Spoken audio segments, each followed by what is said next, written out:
Ladies and gentlemen, welcome back to OTS News. My name is Mean Marky T. Pile driving geeks since 1973. The biggest mark in the IWC. Tonight, AEW presents Dynamite, and it's an absolutely stacked show.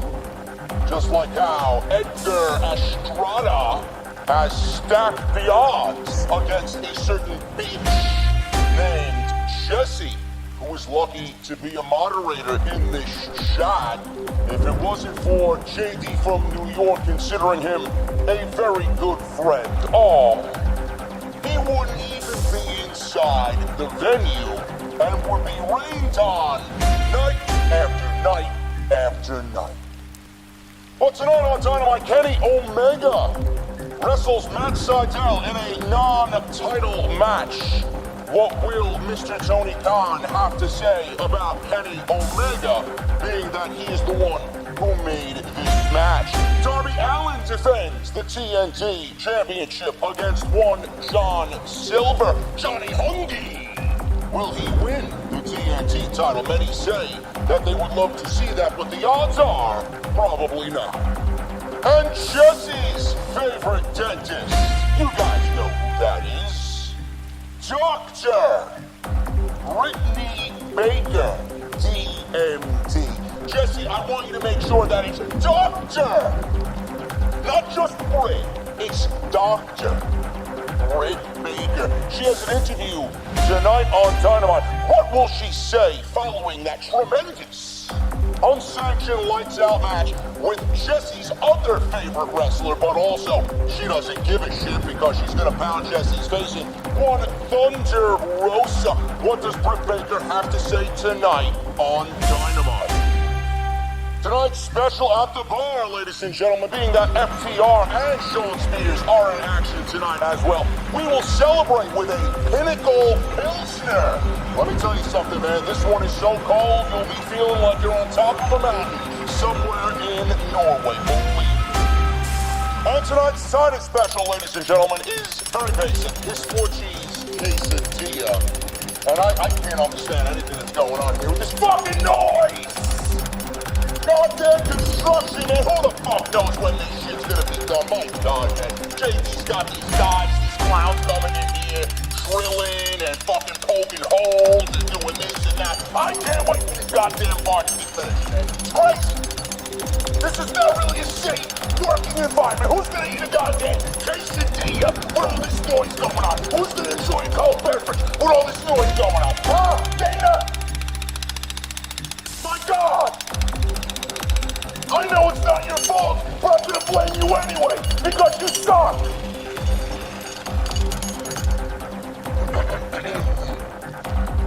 I'm sorry, ladies and gentlemen, sometimes my unprofessional behavior gets the best of me. Anyway, those are the specials tonight, folks. And that's all I got. I gotta get out of here. I gotta get off the air before I say something that I absolutely regret. Coming up is your AEW Dynamite post show with your host, JD from New York, and that bitch who is owned by Edgar. Yes.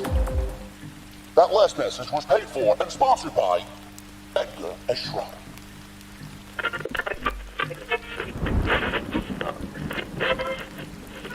Let's see it.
It's Wednesday night. You know what that means. We are live, man.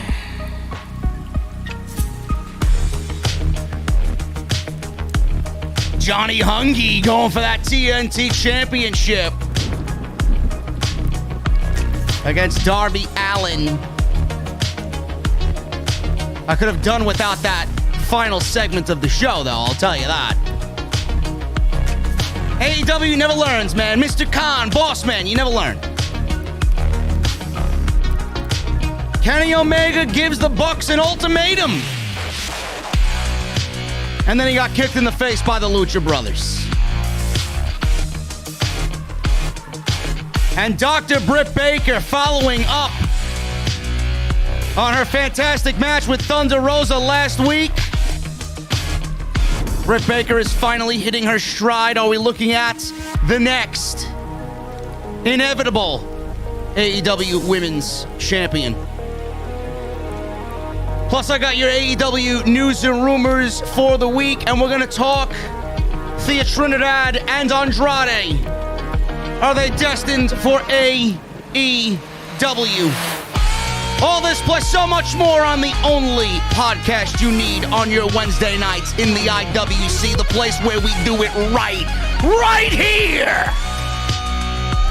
For the AEW Dynamite post show on Off the Script.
What is going on, guys? Thank you so very much for joining us right here on Off the Script. This is your AEW Dynamite post show for March 24th, 2021. I am joined by my very good friend, Dr. Britt Baker, DMD, biggest fan of all time.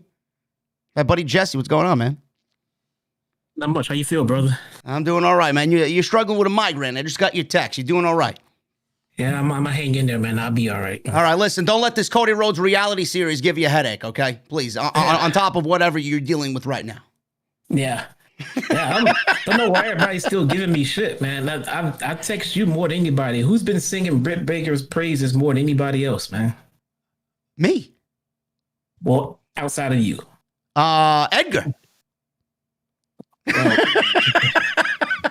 I thought Edgar was singing Britt Baker's praises. What are you talking? You lying to your audience now? No, don't get me started on that. I'm not that guy. He kind of rubbed me the wrong way in the last stream. I'm not dealing with him. Oh, okay. You're putting Edgar to the side tonight. It's all business. Let's get to the review. All right. Yes, I know you've been singing Britt Baker's praises, and rightfully so. We'll talk about what she said tonight. She called out a WWE legend, and I'm wondering if he does show face in AEW from this point on moving forward, but we'll talk about that. And then we had the TNT title match tonight with John Silver and Darby Allin. Very good match, and then AEW breaks it all down with a chaotic brawl with a bunch of different things going on at the same time. Was not a big fan of that myself. Jesse, what did you think right off the top before we get into what we got to talk about tonight? What did you think of the overall show? It was a fine show for what it was. It flowed nice, but there really wasn't anything too overly important on Dynamite tonight. It was just one of them ho-hum shows. Yeah, it was a show. Yeah. You know, it was not a bad show. It was not a fantastic show. If I had to lean towards one side, I wouldn't. I would just say it was a show. You know, everything can't be knocked out of the park, but they all can't be bad. You know, sometimes it's just a mediocre show, and it served the purpose. We got to see Pinnacle in action. You know, they kind of just moved certain storylines along a little bit, and nothing major happened, but it can't happen every night. So, you know, we'll move on. Yeah. Yeah, I agree with you. I know we usually get into this type of this dilemma when we talk about these ho-hum Dynamite shows. Not every show could be a home run, but hopefully next week, again, they stack the show next week with tag team matches, and it really is one of those situations where they got so much time in between shows. We have a little bit of time, a little bit of time between Double or Nothing, and you know, obviously there's going to be a couple of downers in there, but normally when we get to about a month and a half out, that's when AEW starts to pick up things. So I'm not really worried. It was a decent night of 2 hours of professional wrestling. Seriously. I was just gonna say that when you give us quarterly pay-per-views, you know, everything can't be, you know, a mark out moment. You can't leave every TV show jumping out of your seats. You know, I mean, some nights you just gotta go out there and put on some good wrestling and advance a couple of storylines. That's it. Yep. And that's what they did. Yep, absolutely agree. And there really isn't anything that I want to focus on as far as what happened on the show tonight, but I want to start at the top with this one because it seems to be a lot of, I guess, back and forth between people in the IWC right now. And I want to make this perfectly clear to everybody. We're always honest with what we do here. We love the AEW product, okay? I don't want you guys to worry about anything as far as what I'm about to tell you. This is not the additional 1 hour of AEW content or television time that we're getting that Tony Khan has been talking about, okay? This is something completely different. I got my reasons for why they're doing it. Jesse's obviously going to give his upfront and honest opinion on this. The biggest thing to come out of Dynamite tonight was the fact that TNT orders Brandi Rhodes and Cody Rhodes with this unscripted series to air on TNT. Rhodes to the top is what they're calling it. Now, we seen this commercial. I didn't know what the hell was going on when we seen this. I thought this was all part of a promo package of some sort, and then all of a sudden we get coming soon to TNT. So during Dynamite tonight, preview aired for the new reality show starring Cody and Brandi Rhodes. If you guys watched the show, you seen the trailer. If you didn't, you can probably go to their YouTube channel or their official Twitter account to see what's going on. And we got Cody Rhodes and Brandi Rhodes in their own reality series coming soon to TNT. Jesse, before I give you the stage to talk about how you feel about this, I'm trying to make sense of what's going on here with this. I'm not going to immediately shit on it because I understand why WWE did it with Total Divas and Total Bellas, and I understand why they got John Cena and Daniel Bryan involved. They were dating the Bella twins at the same time. You know, way back when, and Bryan obviously is married to Brie. John Cena's not with Nikki anymore. But I get why they did that reality series. I get why they do Ms. and Mrs. as well. Because, you know, not everybody that is a fan of, I would say, the WWE is going to go out and watch those shows. I mean, people like me and you don't watch that type of shit. But for the AEW fans and the fact that one of the faces of the company is doing something like this, I would bet a lot of money that most of the AEW audience is going to go and watch whatever Cody Rhodes is doing because it probably correlates with what's happening with him on television. Now, as far as Cody and Brandi doing this, you know, maybe there aren't people out there that, or maybe there are people out there rather, that don't watch AEW at all, and they don't know who Cody and Brandi Rhodes are. And then they see Cody and Brandi Rhodes on this reality series. They figure out where they are and where you could see them regularly, and they see that it's AEW that also airs on TNT. Maybe they become a fan of the product. Maybe a young woman's watching this who doesn't know who Brandi Rhodes is and watches the AEW product and sees Brandi on there, becomes a fan of whatever she's doing on the show and becomes a fan of the overall product. Same thing with Cody as far as the young male demographic as well. And the fact that, you know, we live in a day and age where, you know, everything is just out in the open. the fact that Cody is married to a beautiful black woman as well, I think this is going to generate some interest as far as that demographic goes as well. There's a lot of cross promotion there with that as well. But what do you feel about with this? Am I hitting the head on certain things here, or are you going to completely shit on this? I don't know. I'm kind of torn. I don't know what to say, because in totality, in the big picture of it, this can only be a good thing for AEW. Yeah. And because it will definitely bring more eyes, if nothing else, to the Rhodes family. So I'm not too sure about non-wrestling fans watching this reality show and then tuning in to Dynamite every week and becoming a wrestling fan. That just does not seem... Yeah, it doesn't seem realistic. I understand and I agree with you, but maybe a very small sliver of that audience that doesn't watch is gonna, come on over. And this also provides AEW with another hour of content, which right now they're seeking. And maybe who knows what Tony Khan's pipeline is? Maybe he wants to start his own AEW app streaming service like WWE Network. That wouldn't be out of the realm of possibility. Which obviously they're gonna need an abundance of content for when that actually happens. Yeah. It's also a possibility.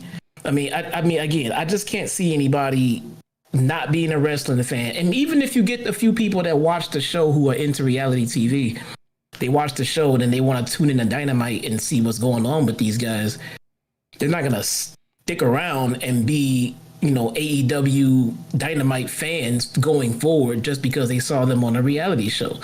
It's not the same product. Yeah. It's not even the same genre per se. It'd be one thing if it was sports oriented, going from a football game to watching some wrestling, you might be able to correlate the two, but going from reality TV to wrestling, no. But if anything, you'll get more wrestling fans tuning into the reality show to support Cody and Brandi, because that's what we do. But I think we'll get more fans tuning into that show than we'll have reality fans tuning into Dynamite. I think there's a couple of drawbacks to this. I think first and foremost is it's a lot of overexposure for Cody Rhodes. Yeah, I know. You mentioned that last week. You were a little hard on Cody, and I've been not as hard on Cody, but I've been hard on him because I do feel like he's just putting himself in situations where he doesn't need to be on television, but he's there anyway. Like we see him tonight, he's got this fucking thing going on with what's his name in the Nightmare Family, right? And QT. Yeah, QT Marshall, and it's like, really? Like, who gives a shit about that storyline? You should be doing something with somebody else in that spot. Like, nobody gives a shit about QT Marshall. Yeah, I won't shit on QT too much because if you watch like BTE, it is coming along. I'll give it that. Not a huge fan of it yet, but maybe that's because I'm waiting for it to translate to the ring. So, let's see. I'll be back. Okay, good. And then the thing is, like, they're saying, okay, well, it's a non-scripted show. That's bullshit. Any and all reality TV shows are scripted. And it's not me being a conspiracy theorist. I'm just saying that the normal life that people live is not entertaining. If you took a camera crew and just follow a family around, it is not entertaining television. So they have to provide them with some kind of situation, some kind of script, if you just took a crew and followed them around, what are you going to see? Cody taking a shower, cleaning his deck after that, and then Brandi walking around taking her prenatal meds. It's scripted television, all of it. It may be based on a reality. It's called reality because it's based on reality, meaning Cody and Brandi are actually married. They are a family, but it's scripted in the sense of you just can't follow someone around and expect a good TV show. You got to provide them with situations, and that's a part of the script. So it's gonna be. It looks like, from what I've seen, the same thing you guys saw. It looks like a carbon copy of Ms. and Mrs. And that's nauseating. And I don't see this being any different. Miz and Maurice are nauseating within themselves, but outside of that, it's also the platform and the show that they're on. So same thing's gonna apply to the Rhodes family. I don't find them nauseating yet, but watching that show would put it over the top for me. That's just but I mean, people like you and I don't watch Miz and Mrs. I mean, we can't even stand the Miz on Monday Night Raw because he's opening the show every fucking week, and it's just complete trash. Right. But I mean, I don't go out of my way to watch Miz and Mrs. I know people that do. That don't watch the WWE product, but that's not going to be us. So we don't have to watch this show. The people in the chat saying that they don't want to watch the show, you don't have to watch the show. AEW is not handcuffing you to watch the show every week. But I will say this, Jesse, it does give way to TNT being very pleased with what AEW has brought their network. Because if their ratings weren't good and TNT wasn't pleased with what AEW has been generating so far, there's no way that this show happens. Yeah. I mean, I don't know, it could be one or two things. I mean, they got to be pleased with what's going down so far, which is good.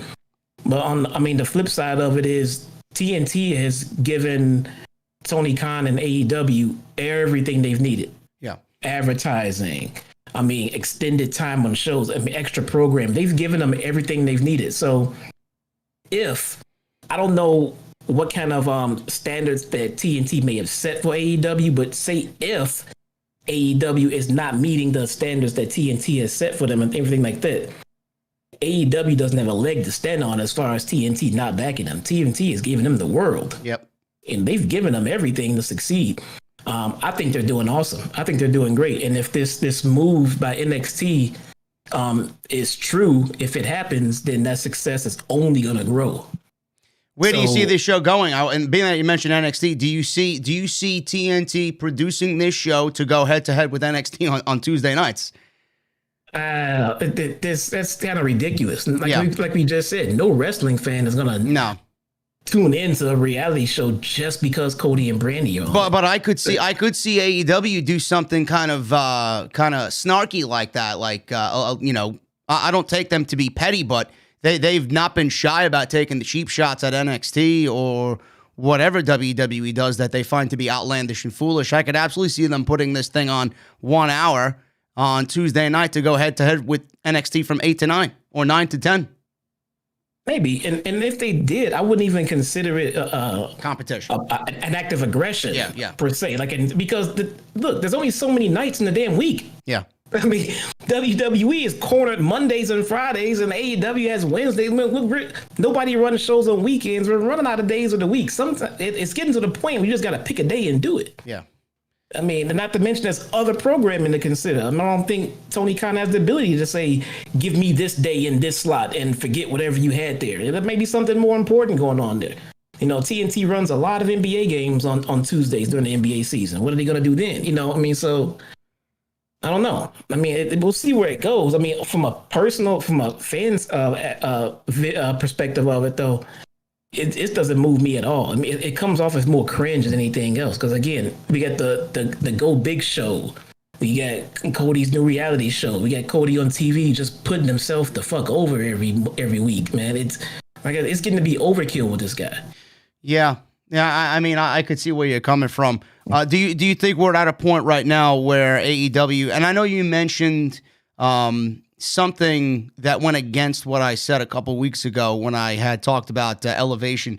Are we now kind of gearing towards AEW and the brand being a little bit more overexposed at this point? It's becoming too much content with this additional Cody Rhodes, Brandi Rhodes reality series, or do you still feel the same way you felt last week or the week before that, rather?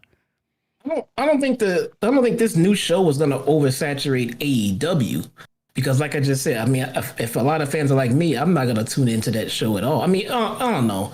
If I'm not doing anything on a night that it's on, I might tune into it to see what's going on, but it's not like I'm going to be setting my DVR and then watching it every chance that I get. So, I mean, for me, it's not drawing my attention away from wrestling at all. Yeah. I mean, if put it like this, Dark Elevation comes on a Monday night. After the first night, I have not watched it since. I mean, not because it's, I don't like it or I hate it. It's just like Dark, but I'm just already programmed and busy watching Raw on Mondays. Yeah, that's just what it is. I mean, it's. I got a live Raw versus a taped Dark match show. I mean, so for that reason, I'm gonna watch the Raw. I mean, it's not overexposure, but it's just Cody Rhodes overexposure. It's Cody overexposure. It's a lot. It's a lot of Cody overexposure. And here I told you last week that this guy's going away to go fucking be with his wife to have his kid, right? They're gonna have a kid together. And now we're gonna see the lead up to her having the kid. So it's like he's not really going away. You know, yeah, they're coming out more. They're going away, and we're going with them. Yeah, we're gonna be in the delivery room catching that baby with Cody, man. I mean, it's just how it's going down. It's way too much Cody. All Cody all the time right now, man. And again, I don't mind it, except look at the stuff that he's doing. We got a scripted reality show. We got him just putting himself over as a babyface week in and week out. I mean, I'm just over Cody'd right now, man. Yeah. Are you afraid, this is the last question, are you afraid that it might be a little bit too much of a peek behind the curtain? Like, I know Cody and MJF are probably very good friends in real life. Are you worried about maybe them breaking that kayfabe factor there with guys like MJF or no? No, they don't do that. No, they don't break kayfabe for their off-brand. I used to watch Shot of Brandi from time to time, depending on who the guest was, and it don't matter who it was. They kept the storylines in order.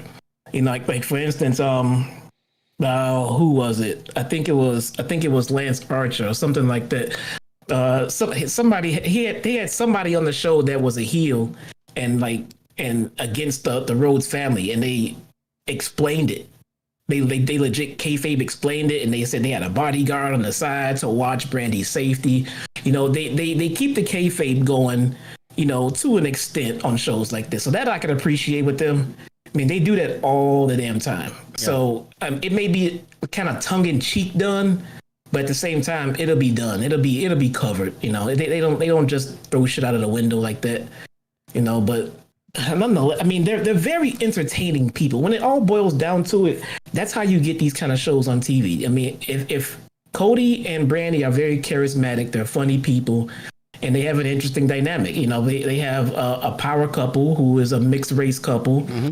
You know, bringing a child into the world, you know, and coming up from nothing in this industry to be at the top of it. It's an awesome story to tell. I see it as more of a biopic than a scripted TV series, to be honest. If they had a legit movie or like a documentary type series done on these guys, I'm sure it'd be entertaining as hell. Yeah, but yeah, not a reality show. Yeah. So, I mean, I'm glad we started off with that. I know a lot of people were worried about it, or you probably looked at it like we did, and you were thinking, what the fuck is going on here? So I wanted to hit on the positives and somewhat of the negatives, but Cody Rhodes and Brandi Rhodes have their own reality series coming out, folks, and it will be on TNT sometime in the spring going on into the summer. So look forward to that. If you're interested in watching it, by all means, have a blast. You're not handcuffed to watch every single week. But that is coming soon. Jesse, the other news that broke tonight was that AEW announces plans for their first ever house show, and it will be taking place inside Daly's place, and that will be on, I believe it's Friday, April 9th, and that show will take place during WrestleMania week, going right into day one of WrestleMania, and fans are going to be in attendance. As of this writing, there's no word on which wrestlers will be appearing on the show, but they will have most of their roster already in the arena since they will be running a Dynamite live show on that week anyway. So there are plans to start running house shows for a lot of different promotions, and AEW now is seemingly joining in on that. There were plans to actually start running house shows last year, but those plans were put on hold because of, obviously, the pandemic. What do you think of this, and is this AEW's kind of their own little foot in the door to see how things go, and then maybe getting out of Daly's place, which I think they need to do immediately? They need a new venue more than anything right now. And is this a step in the right direction for that happening, Jesse? I missed that announcement. I didn't see the one about the house show. I don't see the point in it. Me neither. I mean, every Dynamite seems like a house show to an extent. I mean, when I say these shows are great and awesome, I'm saying that they're great and they're awesome within the confines of what we all have to deal with. You know. So when I say all this Dynamite was fantastic and off the charts, all things considered, you know. So I mean, just to add another show like that for just no reason at all, I don't get it. The thing about house shows, the reason that everybody used to do them is because financially, it's a win-win for the company. You can put on a show with less production costs and still charge, the same amount of money for tickets, and you get vending and things like that. So it's a bigger profit margin. So you can't fill the venue right now. It's a non-TV show. I mean, I don't know. I don't get why they're doing this right now without traveling. But like you just said, maybe it's to test the waters out and to see how it goes. Or maybe it's WrestleMania week. I don't know how far Jacksonville is from Tampa. I believe maybe it's about an hour drive. Or actually, no, probably more than that. 3 hours, maybe. Could be. Let me see what they said. If that's WrestleMania weekend, the numbers they get are not going to be very. It's a 3-hour drive from Jacksonville to Tampa, from Tampa to Jacksonville. So, I mean, if you're going to be in town WrestleMania week, it's going to be a lot of things I believe going on there. Yeah. Maybe there's several independent shows that you guys might be going to, and AEW is holding a house show that WrestleMania week, and you feel like with your buddies or with whoever you're traveling with, you want to travel 3 hours to Jacksonville to go see an AEW show that weekend. That's probably why they're doing it. They know that Florida is going to be the centralized hub for pro wrestling for that entire week. Yeah, basically, yeah. They're doing the same thing that all of the smaller promotions would do when WWE comes to town for WrestleMania weekend. Everybody plans a big show, around that day, before it, things like that. Nobody wants to be in the middle of it. So I don't think that it's not an issue of AEW thinking they're going to try to chip away at WWE's numbers. It's probably just one of those things where everybody is going to be try to, give them more options of things to do leading up to that day or that evening. So I don't know. I mean, I don't think a house show is the end of the world. I mean, that's the good thing about a house show. You can kind of do what you want on a house show. It's a house show, test out waters, test out different matchups, feuds, things like that. And it doesn't have to coincide with TV canon. So that's the good news about it, but it's a house show, and we're fresh in the middle of, we're in the middle, we're trying to come out of a pandemic. So it's not like it's going to be this big blockbuster deal. I mean, it's going to be hit or miss if people want to show up. If people want to go to a WrestleMania, to a big pay-per-view, to a TV show, it might be worth it, but to just go to a house show, man, is it? Oh, yeah. It wouldn't interest me at all. Yeah, I mean, me neither. I mean, if anything, to drive 3 hours after just flying from wherever you're coming from to go to WrestleMania and then drive another 3 hours to Jacksonville seems like a waste of time to me. But yeah. I do miss house shows for one reason, and the biggest reason for me is not because I miss going to them, because I hardly ever went at all, but I feel like when you have a house show, you put two wrestlers in the ring that aren't really familiar with each other, and they get to work on whatever they need to work on. It was like a precursor to whichever feuds were coming up next, and those people get to work with each other, and then they're TV ready, and they're primed for TV, and then maybe they could work out some things that they want to test in front of a live crowd, in front of a camera. I miss those aspects about house shows, I think, the most out of everything else. Yeah. No, I agree. I'm not sure if they're going to get this kind of rub out of it, but at the same time, look, I mean, it's a business thing, and it's kind of one of those things. If you have a chance to do it, why not go ahead and test it out to see? If you don't run it, you're not gonna know how it goes. Yeah. So maybe it's the first step in getting back on the road. Yeah. Hopefully, I hope that's the case. Not only for AEW, but WWE as well, as they're actually moving out of the Thunderdome. They're moving out of Tropicana Field. They're moving into the Yuengling Center in Central Florida. So that was just something that broke today. So I hope that's the last time that they themselves do that too, and we start getting these shows back in front of actual people. Yeah, I agree.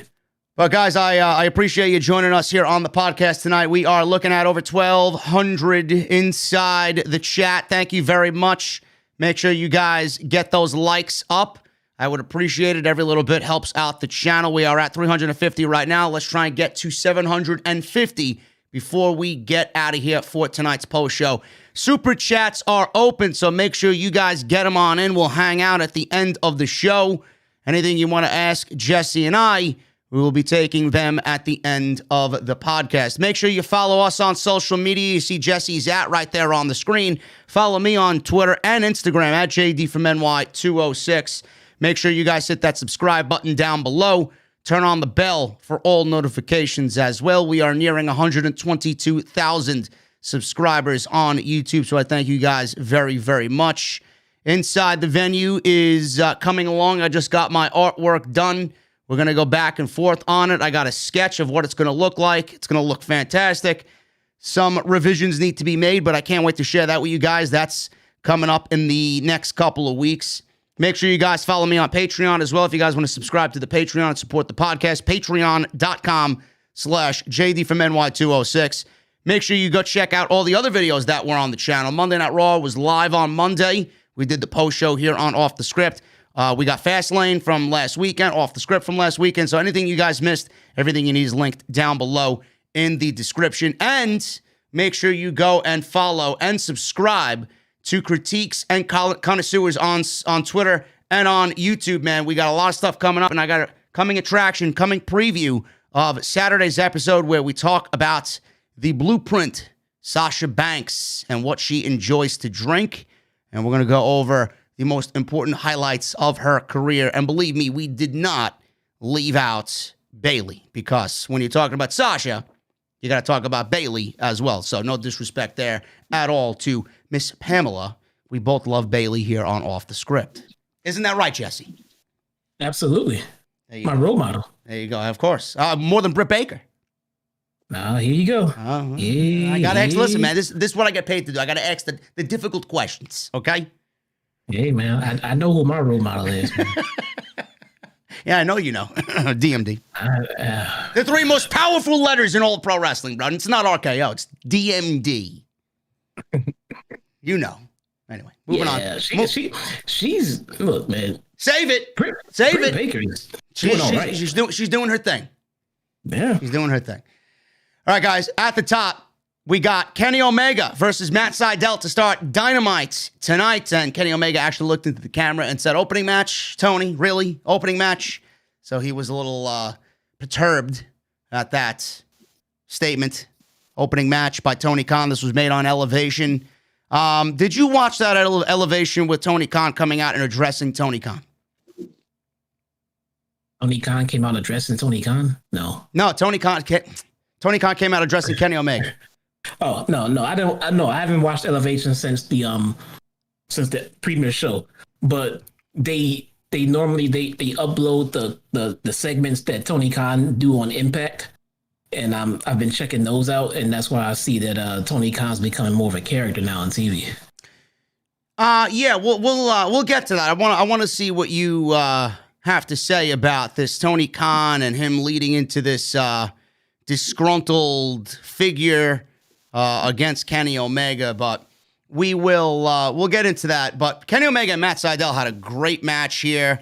I mean, both of these guys are great professional wrestlers, so that's not a surprise to anybody. But Omega was in control here, beat down Sydal with a couple of shoulder blocks. Sydal avoided a V-trigger early on, landed a twisting moonsault for a 2. He followed it up with some corner knees.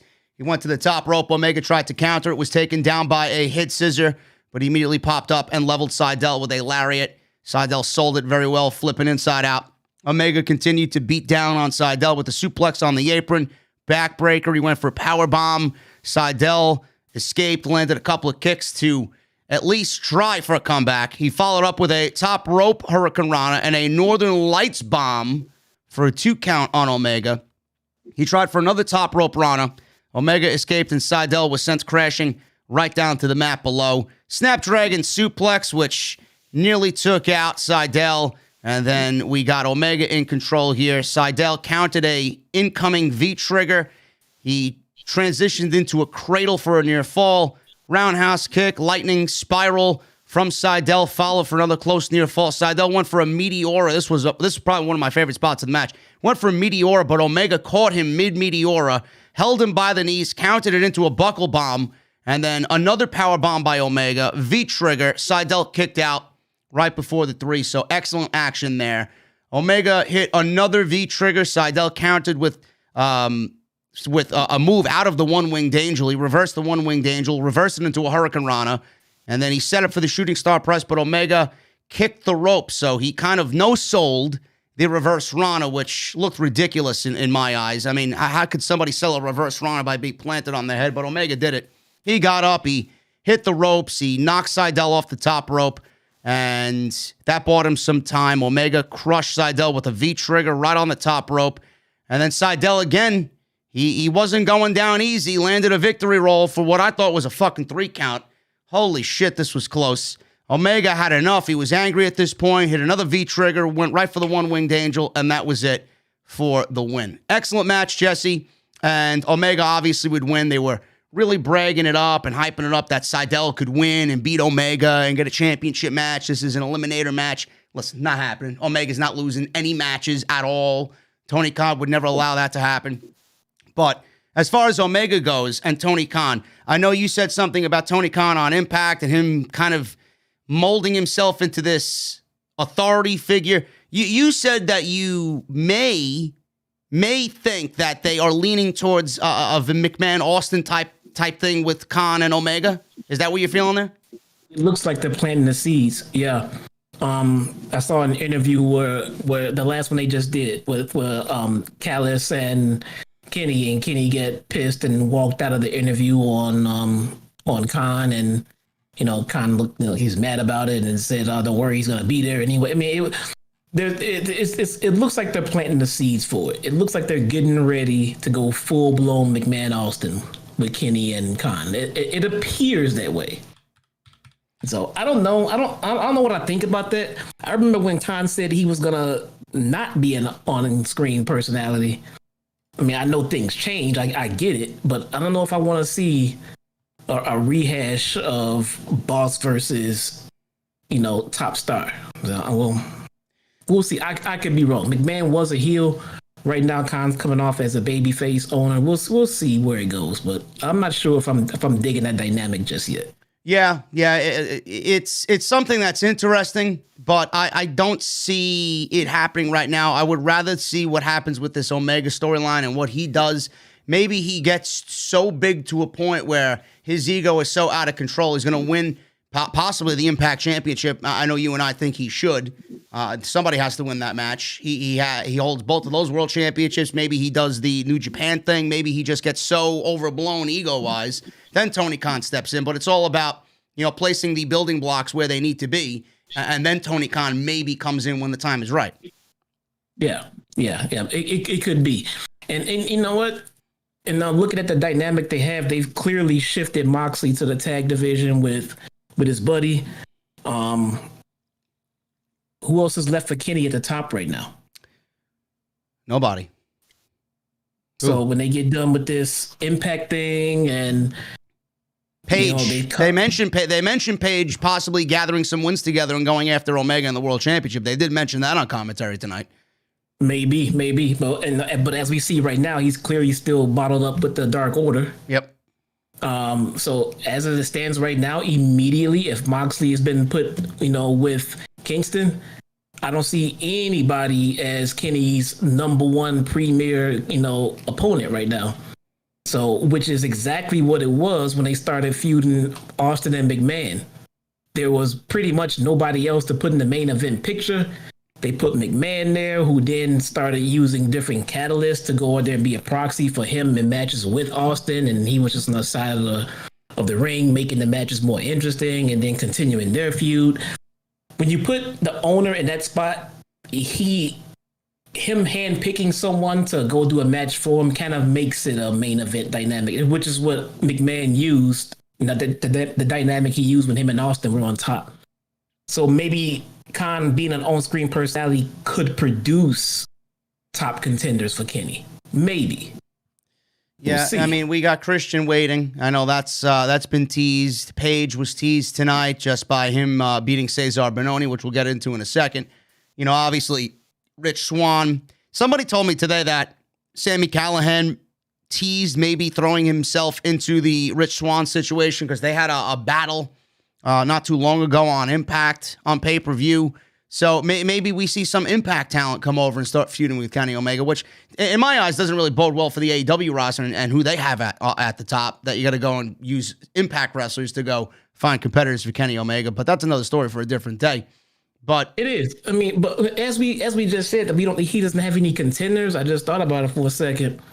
They kind of do, but they don't, because they have Lance Archer getting ready to go after Darby. They could just as easily put Archer in that situation to go after Kenny.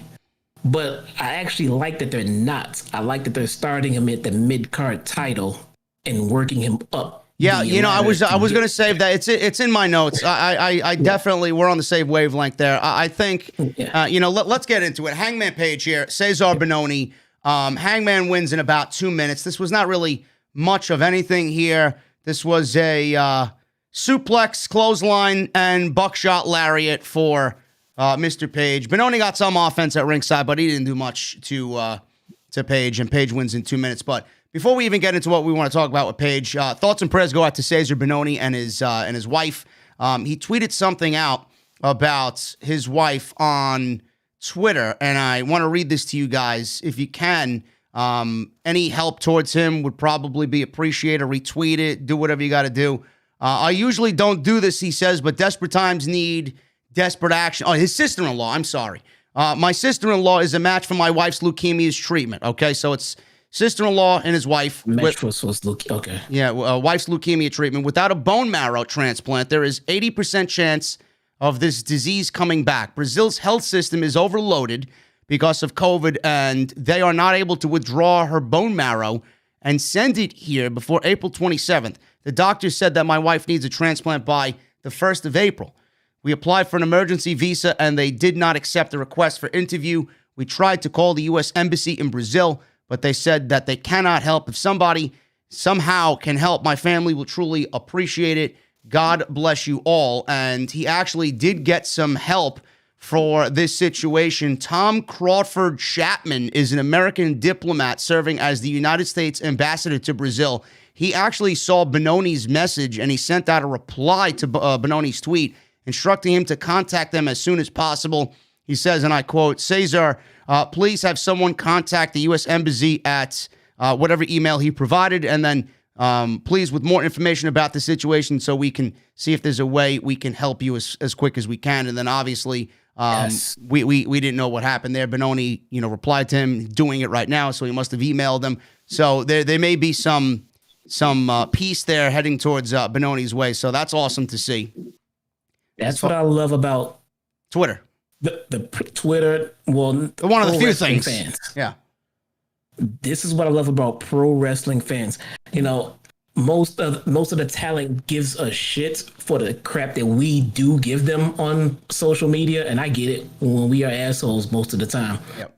But when they put themselves out there and legitimately ask for help, there is no more AEW versus WWE. There is pass this along, and if you can, please help. And that's what we did, and I'm so glad to hear that he got the help that he was looking for. I hope everything works out for him. Yeah, it's fantastic. Yeah, me too. So that's good news there on his part there. So thoughts and prayers go out to Cezar Bononi. Back to Page, though, Jesse. You and I were on the same wavelength here. Page was backstage with the Dark Order tonight before John Silver's match with Darby Allin, and he wished John Silver luck. And I feel, and I kind of had a feeling that Darby Allin wasn't going to lose the title tonight. I feel like when all is said and done, I think the way I would book it is Lance Archer absolutely decimating Darby Allin the same way that Brody did to Cody, or maybe not in the same fashion, but dominantly win that championship over Darby and really sell the fact that he is the murder hawk, Lance Archer. And then that's when Page comes in. You let that marinate for a couple. Maybe they have a big blow-off pay-per-view match. Page wins the championship. And like you said earlier, Page winning the TNT Championship first, giving him that first taste of championship gold to see what he can do, outside of a tag team, obviously, with the tag team titles he held with Omega. First singles gold, and then give him the taste of running with that, and then seeing how he's going to prepare himself for the inevitable Omega match for the World Championship. I honestly think taking somebody from the TNT Championship and then to the World Championship is a lost art, man. I would love to see that Tony Khan and AEW may be on that same path and on the same wavelength there. I'd love to see that happen. Hopefully, we'll see. I mean, I like the build-up.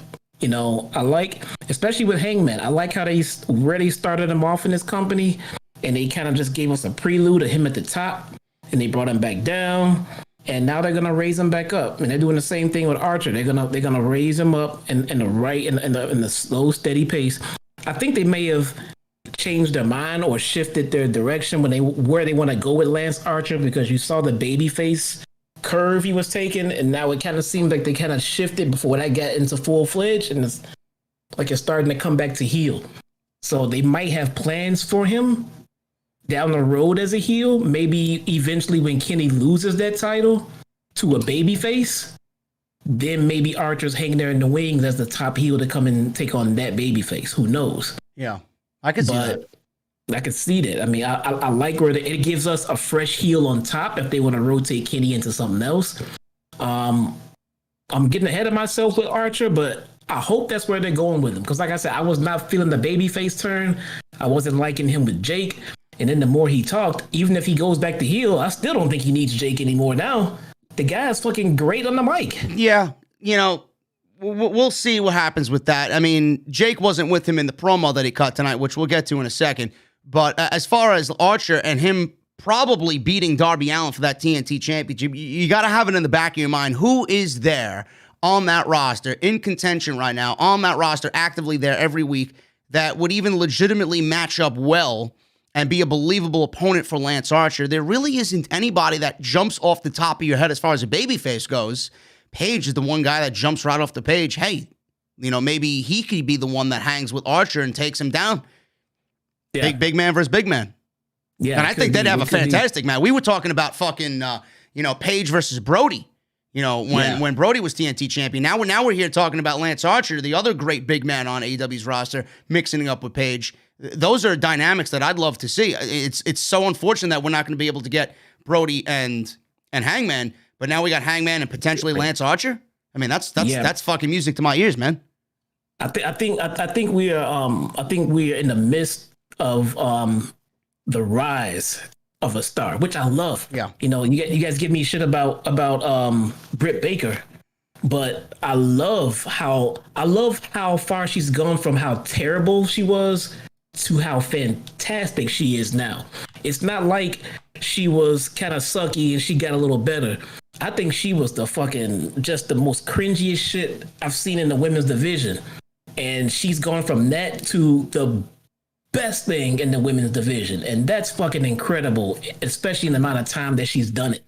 So we could be looking at the same thing with Lance Archer. This guy was an unknown, to outside of the hardcore wrestling fans. And looking at him, the trajectory he's at now, he's going to be at the top, and it looks like they're treating him well on the way. They're not shoving him. They're not pushing him too fast. He's coming along and he's progressing. And I like between him and Britt, I like how they're progressing. And get this, guys, they are making new stars. Yep. That's what they're doing. Yeah. I mean, anybody that says AEW is not making new stars, I don't know what the fuck you're watching. You can add Britt Baker to that list now. You could add John Silver, who was already on that list. If he wasn't on that list for you, he's going to be on that list eventually for you. He's on that list for us already. The MJFs, the Jungle Boys, the Luchasauruses, the list goes on and on. Don't even get me started with MJF, dude. Give me a break. So, just Jesus, dude. They are fucking.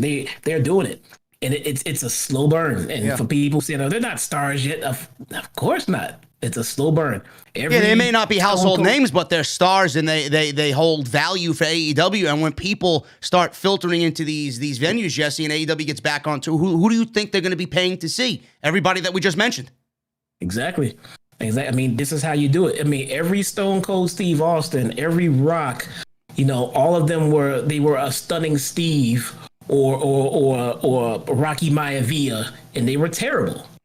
They were all terrible at some point before they became mega stars. And that's what we're looking at right now with quite a few people over in AEW.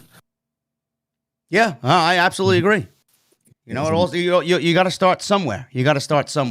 Listen, I want to thank the mods in the chat. I know it's probably a little hectic tonight with the trolls, but I just want to shout out quickly Raging, Girl Gamer, Hoot Media, and Hooligan for showing up casually late, bro. Listen, I know the bar is stocked with fucking beer to your heart's content. I know you got to work late. I'm not going to penalize you. Don't worry.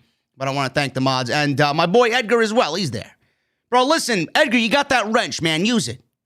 You got the power now. Okay.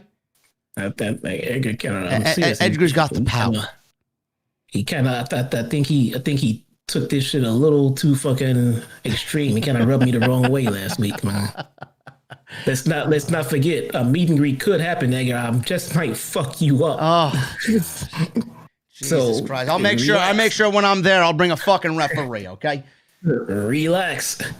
Moving on here, Jesse. We got Lance Archer's promo. We just mentioned Lance Archer before. He's at a warehouse. He said once he respected Sting and credited Sting with him becoming a pro wrestler. He said without Sting, there's no Lance Archer. He said though. That's it. Now is his time, not Sting's. And that's why he interrupted Sting last week. He said Sting will go down as one of the greatest of all time. One way or another, it's going to be showtime. He had a black baseball bat with him, and he ended the promo by pointing the bat in the camera's face. And that was the end of the promo here at the warehouse. Lance Archer carried himself well. I'm loving what they're doing with him. I think he's great. I've been a big fan of his even before coming on into AEW.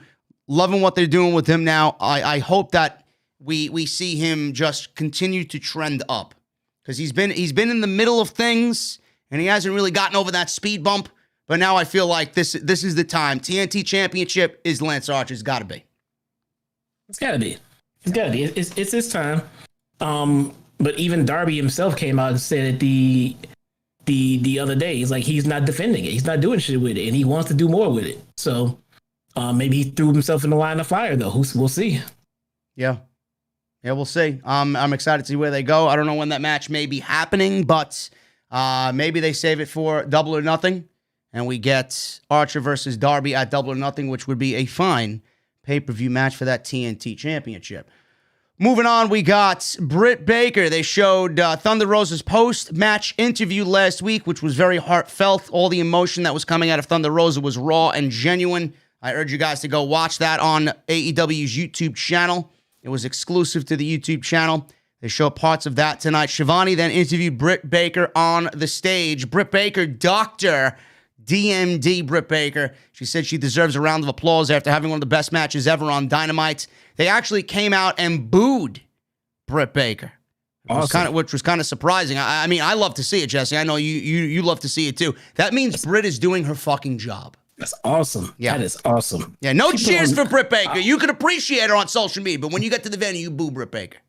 That's after a match like that and the praise that she gets, she came out and get booed. That's fucking fabulous. Yeah, that's a damn heel right there. Baker was upset and said, after the hell I went through last week, she calls the fans dumb, delusional, and disrespectful. Sounds like Bruce Pritchard. Baker yanked the mic from Shivani and kept talking. Baker said, she doesn't need all the adulation coming her way after last week's match where she made history. She then thanked Mick Foley for the thumbs up for the match. She then said it took him 20 years to become a hardcore legend, and she became a legend in one night. And she said that she put AEW on the map. I mean, I don't know what else to say, but excellent job, Miss Britt Baker. She's coming into her own. We're slowly but surely, folks, molding out the next face of the AEW's women's division and the next world champion. It's pretty much all I could say about that one. Like I said in that text, man, I think Britt Baker she's been in this company at the beginning, at the core. She's the one that they had the most faith in the women's division. And she wasn't where they wanted or they thought that she would be. And she worked her fucking ass off and got there and far beyond. Oh, I think Britt Baker is going to be a part of this company, leader in the women's locker room. And I think when she's done and retired, she'll be the head of the women's division in AEW. I think she has a career in this company now. Yeah, well, I mean, I got news on what Britt Baker thinks of AEW and where she calls her home now in just a second, because she was actually on oral sessions with Renee Paquette, and she talked about this unsanctioned match. She said, Jesse, that she was ready to die in this unsanctioned match with Thunder Rosa. She says, and I quote, "So the nature of the beast of the unsanctioned match, yeah, I was nervous because it's going to hurt. There's no way around it. I'm telling you, Renee, like, I was ready to die. I'm like, let's fucking go. I was like, I've been here from the beginning, like day one of AEW. I was the first woman signed. I've been through it all with the women's division. It sucks. They're not ready for TV. They're this, they're that. I felt like this was an opportunity to prove the legitimacy of the division and say, we do have a dog in this fight in women's wrestling. I was just so motivated and I was so ready to go. So she said that about the women's division and the unsanctioned match. Then the interesting topic of Adam Cole was brought up by Renee Paquette, and Baker noted that she would love for Bebe to come to AEW. She also added that his best friends are the Young Bucks and Kenny Omega. She says this, and I quote, "And it's no secret. He comes to AEW sometimes and hangs out in the back. His best friends are the Bucks and Kenny. So he's got a ton of friends here. I know this is going to create probably a little bit of controversy, but I would love to work in the same company one day. I think that would make things a bit easier. With that being said, I'm probably never leaving AEW because this is my home." End quote. So I said that before that interview even happened. I know you did. And I just found it funny, so I'm glad I had that in my notes to kind of transition into what you just said. Yep. She's not going anywhere. She's gonna be there even when she's long gone from in-ring action. She's gonna be a mentor. She's gonna be a teacher. She's going to be a inspiration to the future women coming into that company. And the fact that she spoke so highly about the unsanctioned match, saying that she was willing to die, ready to die just to prove a point to everybody, you know, just by words said in that interview with Renee Paquette in regards to that match, that goes to show you that she fucking cares, because you wouldn't be saying things like that if you were not ready to lead this division and build it to a point where you know it should be. It's awesome. And she's put in the work to prove it. You know, I don't need her or anybody else to tell me how hard she's worked to get where she is, because I can fucking see it. You know, I can see this is not like Dana Brooke and all of her fans coming out and saying, well, she's the hardest worker because she's the first one there and the last one to leave, and she does this and does that. I don't see it. It's not translating into the ring, so I don't give two shits how long she's been in that ring getting ready. It's not working. You know, Britt Baker is working, she's training, and she's trying, and it is paying off because you can see it in the ring, to the point where the owner of the company put her in the main event and put her in a high profile match and put her over. I mean, everybody can see it. She has worked her ass off. Anybody who bashes her at this point just doesn't know what a good wrestler is. Yeah. Or a good heel, or you know, someone who's obviously working their ass off to become better. Like you said, Jesse, I've been saying it for years, even when I worked you know, doing the commentary before the pandemic for House of Glory. I always loved seeing young kids and young wrestlers grow and mature. Like that's the one thing I miss about, you know, doing the commentary, and hopefully me and Solomon could get back doing it again. But I love sitting at the commentary desk to watch, you know, the likes of Ken Broadway and Charles Mason and all those guys over at Hog, Main Event, and Evander James, all those guys. Every single event, you know, I'd see something new from them.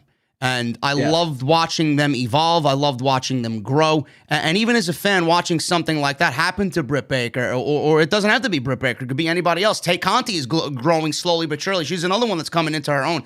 I love watching something in regards to somebody doing pro wrestling on TV and watching them get better. I just find great enjoyment in that. And it really makes you kind of sit there and open your eyes as a fan. Hey, I was there from day one for this person's journey, and now look at where they are. Wow, what a ride that was. Yeah, I was gonna get there with Conti when we got to her match, you know, but yeah, Conti's always been good. But I think she's now getting the time and the TV time to show how good she is, and it's starting to come through. Yeah. So, guys, I just want to transition into a small NXT notes because we were on the topic of Adam Cole Bay. Apparently something happened on NXT tonight, and people are losing their minds over it. Apparently Jordan Devlin and Santos Escobar are having a match for the Real Cruiserweight Championship at TakeOver, and it's going to be a ladder match at TakeOver Stand and Deliver to crown the undisputed Cruiserweight Champion. Now, clearly, this is a take on Shawn Michaels and Razor Ramon at WrestleMania 10 to crown the Real Intercontinental Champion inside Madison Square Garden. And we all know, if you guys know the ins of what you read in the newsletters and the dirt sheets, Shawn Michaels fucking loves Jordan Devlin. So clearly this is a Shawn Michaels driven storyline. Clearly this is a Shawn Michaels driven segment and match. And you know he's going to have major input on that. But after the segment with Devlin and Santos Escobar was over, we got Michaels backstage. They showed him right before the entrance of Gorilla. Adam Cole was there, and they showed this on camera. I don't know why, and it's got people wondering about a possible dream match. They both stared each other down, Adam Cole and Shawn Michaels, on NXT. I think a dream match between these two is very unlikely, but the fact that they did that, I don't know why. I don't know why WWE would do that if they're not planting seeds for something like that to happen. And I mentioned something to Jesse during tonight's AEW show because they had released or leaked security cam footage of Kyle O'Reilly training for his match with Adam Cole. Adam Cole and O'Reilly got into a big brawl when he was doing some workout in the gym, and Regal said he was going to take care of it. I think they're setting up a loser leaves NXT match for Adam Cole and Kyle O'Reilly, or what I like to call a loser gets buried match in NXT, because wherever they end up going, whether it's Raw or SmackDown, they're going to get fucking buried. But Jesse said Adam Cole's debut on the main roster has been prolonged by so long. The guy's WrestleMania ready right now. Never mind fucking main roster ready. He's ready to main event WrestleMania. It's been prolonged and delayed for a reason. Maybe Adam Cole doesn't want to go. Maybe Adam Cole's willing to stay in NXT to help NXT on Tuesday nights, be the leader of that show. Maybe a match with Shawn Michaels isn't out of the question. I have no idea. Man. It could be. I mean, if you think about it, we were waiting for Cole to get called up. Good God, months ago. You know, so, and then don't forget, we heard Triple H say a long time ago that it may get to the point where a lot of talent may not leave NXT. Yeah. With NXT going to a new night and everything else, and need to establish a new night, he can't afford to get rid of his top stars and then go establish himself on a new night. He needs Adam Cole more now than ever. Yeah. So who's to say that Kyle didn't get the bump and, hey, you know what? Move Kyle up, and we can move Kyle up and see how he does, and he could fall, due to creative, but he could make it because Kyle's fucking awesome. But if he doesn't and he gets buried, it's not as much of a loss as it is as losing Adam Cole. Yeah, I mean, Adam Cole, I feel like if someone find out, did they announce a loser leaves NXT match? Because that's certainly how it seems and what they're building to. If Adam Cole really is leaving NXT and he gets placed on a brand, I think he goes to Raw, and I think he challenges Drew McIntyre for the WWE Championship. That's just the way I see it. Because there's nobody on Monday Night Raw, and believe me, you don't want The Fiend versus Drew McIntyre. I think Adam Cole versus Drew McIntyre, it could be a solid thing on Monday night. Yeah, I don't know, man. Adam Cole is still a small guy, and you put him in the ring with one of Vince's big boys. Yeah, but they wrestled before. They've wrestled before in NXT. Not on the main roster. Oh, I mean, well. Not on the main roster. It's not Triple H's game anymore. Hey, I like that pun. Look at that. Oh, it's an unsanctioned match, people are saying. Maybe they do a loser leaves NXT match with him losing to Shawn Michaels. Who the fuck knows, man? I'm getting ahead of myself. Shawn Michaels leave town. if they had a stare down, something's happening. Yeah, I know. Well, that's why I mentioned it, because we're talking about Britt and then Bay, so it was in the notes. So I don't know. I guess I'll talk about that on Saturday. But it was quite the interesting development on NXT tonight with that Shawn Michaels, Adam Cole stare down. Quick note on Thunder Rosa, being that we're talking about Britt Baker. Her status with AEW is up in the air, but I do got some news from Fightful and Sean Ross Sapp. He reports that Thunder Rosa is expected to continue taking bookings with AEW. She started appearing for the company in September, and there wasn't a conflict with the NWA schedule since they weren't running shows. She's now been featured on numerous occasions in high-profile matches on AEW, obviously, and they were told over at Fightful that this is slated to continue. She's set for Dynamite and some dark tapings as of today after NWA wrapped up their tapings last week, so she will be continued to be featured on Dynamite. And the NWA, if you guys are interested in that, will return with new episodes of Power, and they are set for a pay-per-view special to kick things off on Fight. So Thunder Rosa will be a part of that programming as well. So expect to see a lot of Thunder Rosa. If you guys are a fan, she's going to be all over the place. That's only a good thing. It would explain a lot as to why she's not holding a title yet in AEW. Yeah. Maybe her job was to just come over and help out. And how can she help out? She can come over and try to get, their biggest female prospect over. Yeah. Which is exactly what she did. I mean, Britt Baker is over right now, and I give a lot of that credit to Thunder Rosa. Yeah. Absolutely. 100% agree. Not all of it, because like I just said, she did work her ass off, but she also had a fantastic partner to let her shine and make sure that she looked good and everything else. So yeah, I mean, she needs to, I'm sure they have, but she needs to shake her hand and buy her dinner, because Thunder Rosa definitely did the job that she was brought in to do, if that was the case. Whoever paired those two ladies up, expecting all that to happen, you deserve a raise, whoever you are. Yeah. Christian Cage, he was chatting with the Varsity Blondes and Dante Martin of Top Flight backstage. And then we got one of the interviews coming up. Dasha interviewed these three, and she asked what they were talking about. And she said, can you please elaborate on what you were talking about with the youngsters here? He said that, or Christian said they were just talking shop. And then Cezarian of SCU walks up and asks why he hasn't caught up with his old friend. So he asks Christian, where does the work part begin in Outwork Everyone? Christian says he's turning into Cranky Frankie. Please don't tell me you're turning into Cranky Frankie. Christian said the work starts next week.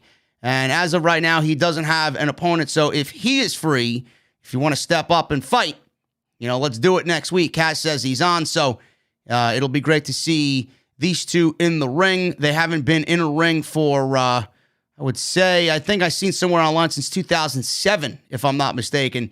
And 7 years, that's a long time to be out of the ring. And that match is happening on Dynamite next week. I'm actually interested to see how he looks in the ring, Jesse. I think this is going to be an all-eyes dissecting Christian night for Dynamite next week. Yeah, and believe me, they picked his opponent. Of course they did. Extremely carefully. Of course they did. Extremely carefully. And they made a phenomenal choice. I'm going to say they couldn't have picked anyone better, but they definitely picked someone who can and will make sure that Christian comes out of that match looking fantastic. Yeah. It should be a good match regardless. They're both great wrestlers. So it's going to be great to see Christian in the ring for since the first time since 7 years. I wonder how much ring rust he will have, but I'm thinking he passes the test with flying colors next week. Varsity Blondes, Brian Pillman, Griff Garrison, Dante Martin versus FTR and Shawn Spears. This was a quick one.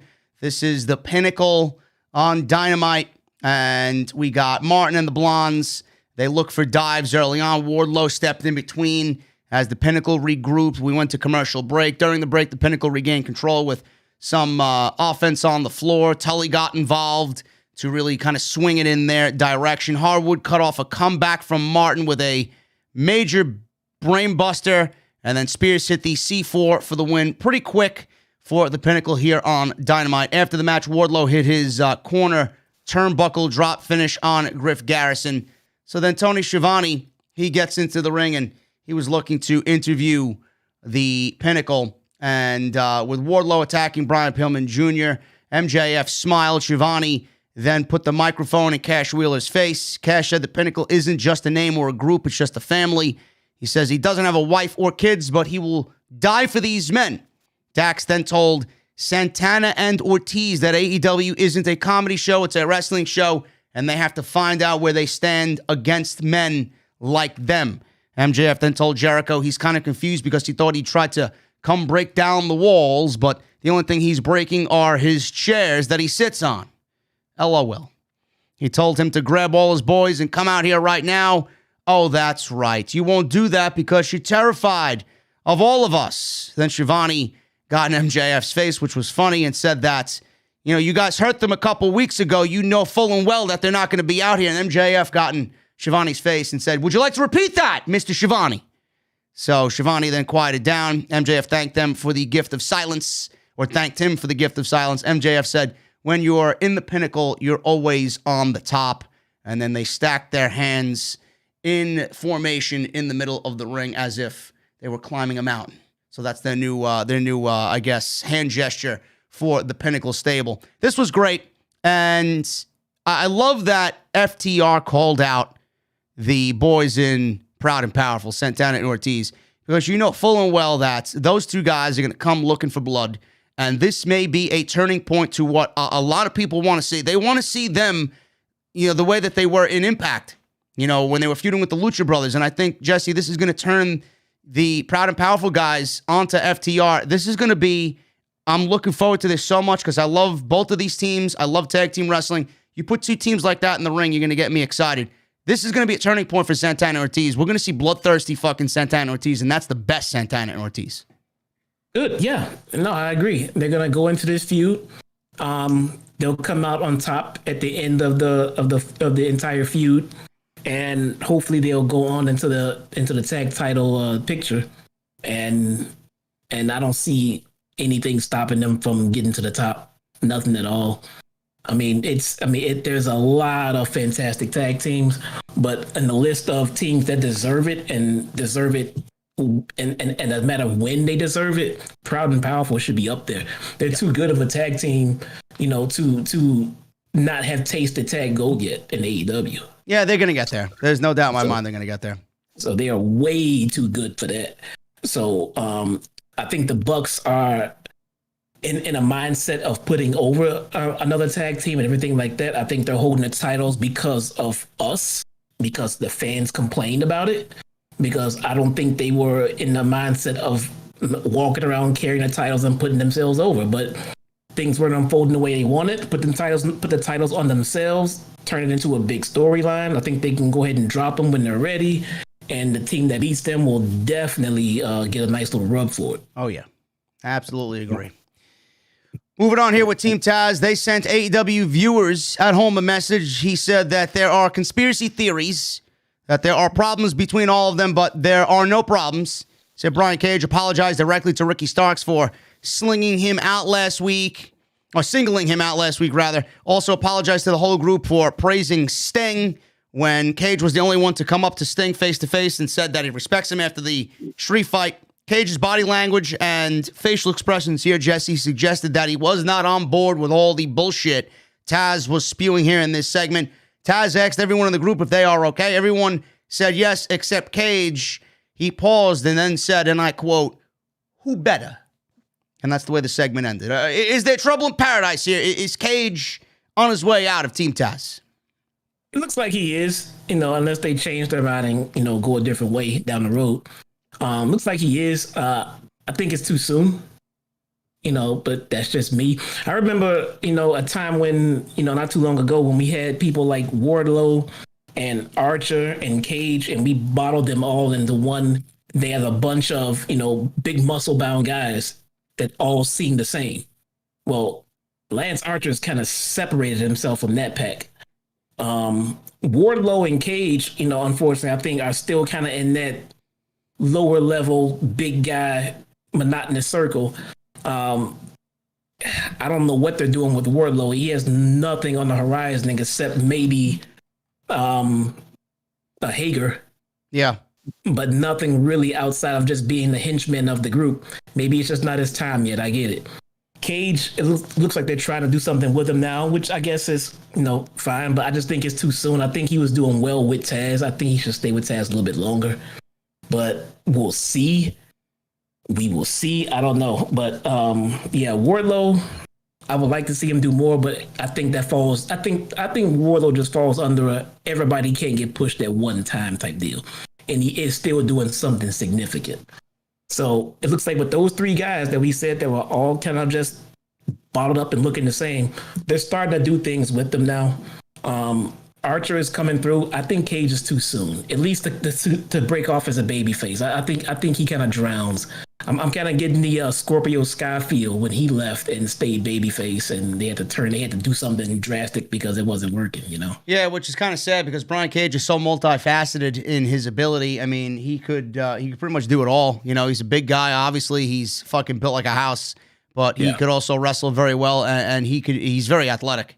So I don't know. Yeah. I don't know how you're wasting him like that, but it may be, like you said, just the time and place situation with him. Not everybody can get pushed at the same time.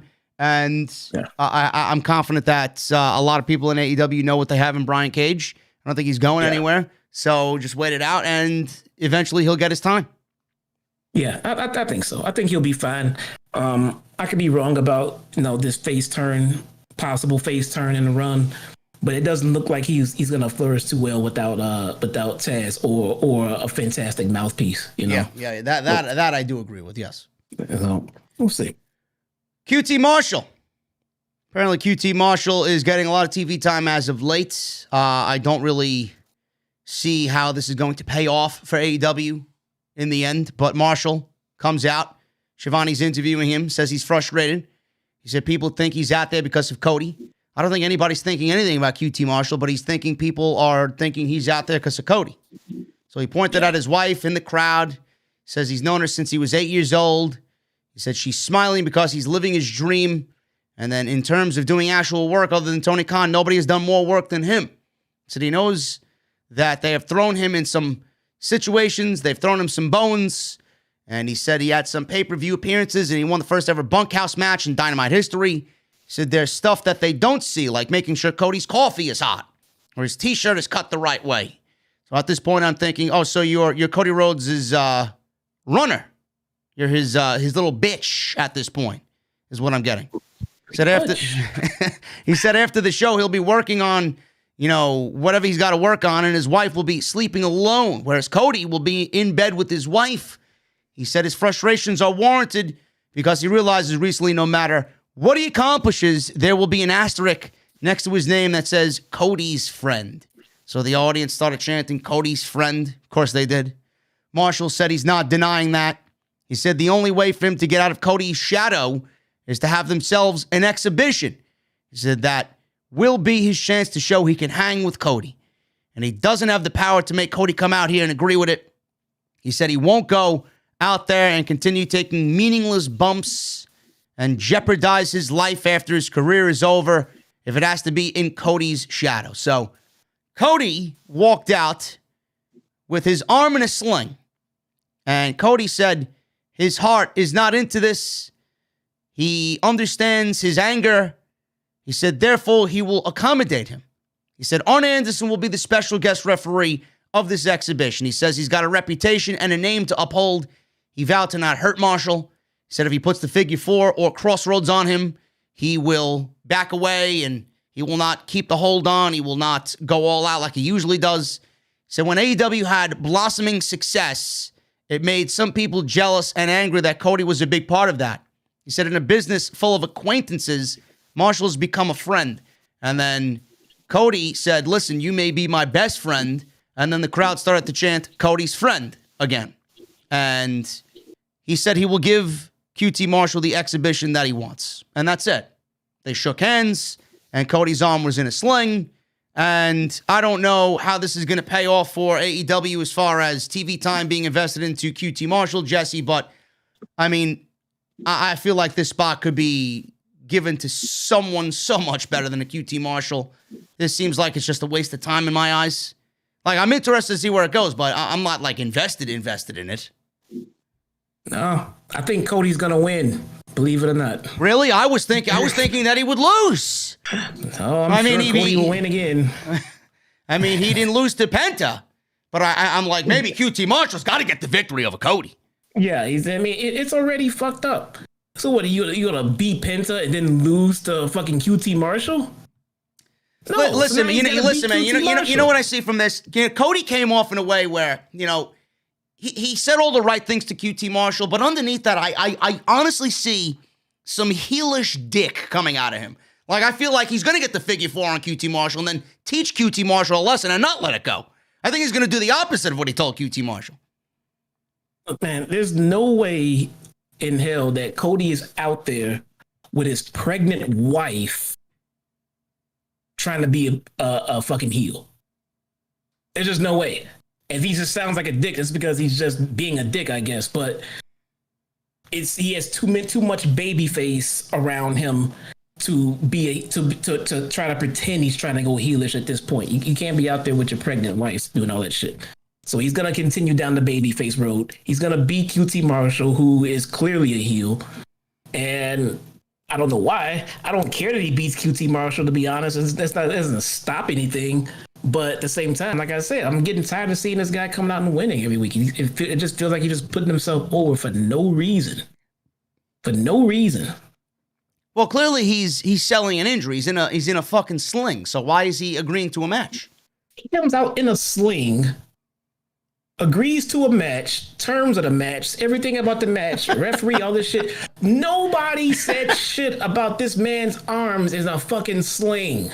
Oh, is Cody hurt? Well, what's the severity of the injury? Nothing. It was just like he was doing it for hobby. Hey, man, my arm's in a sling. I enjoy the way my arm sits in a sling like this. I sit like this in Gorilla all the time. Yeah. If you were just listening to this segment and not watching, just listening to it, you would have no clue whatsoever that Cody is dealing with an injury. None.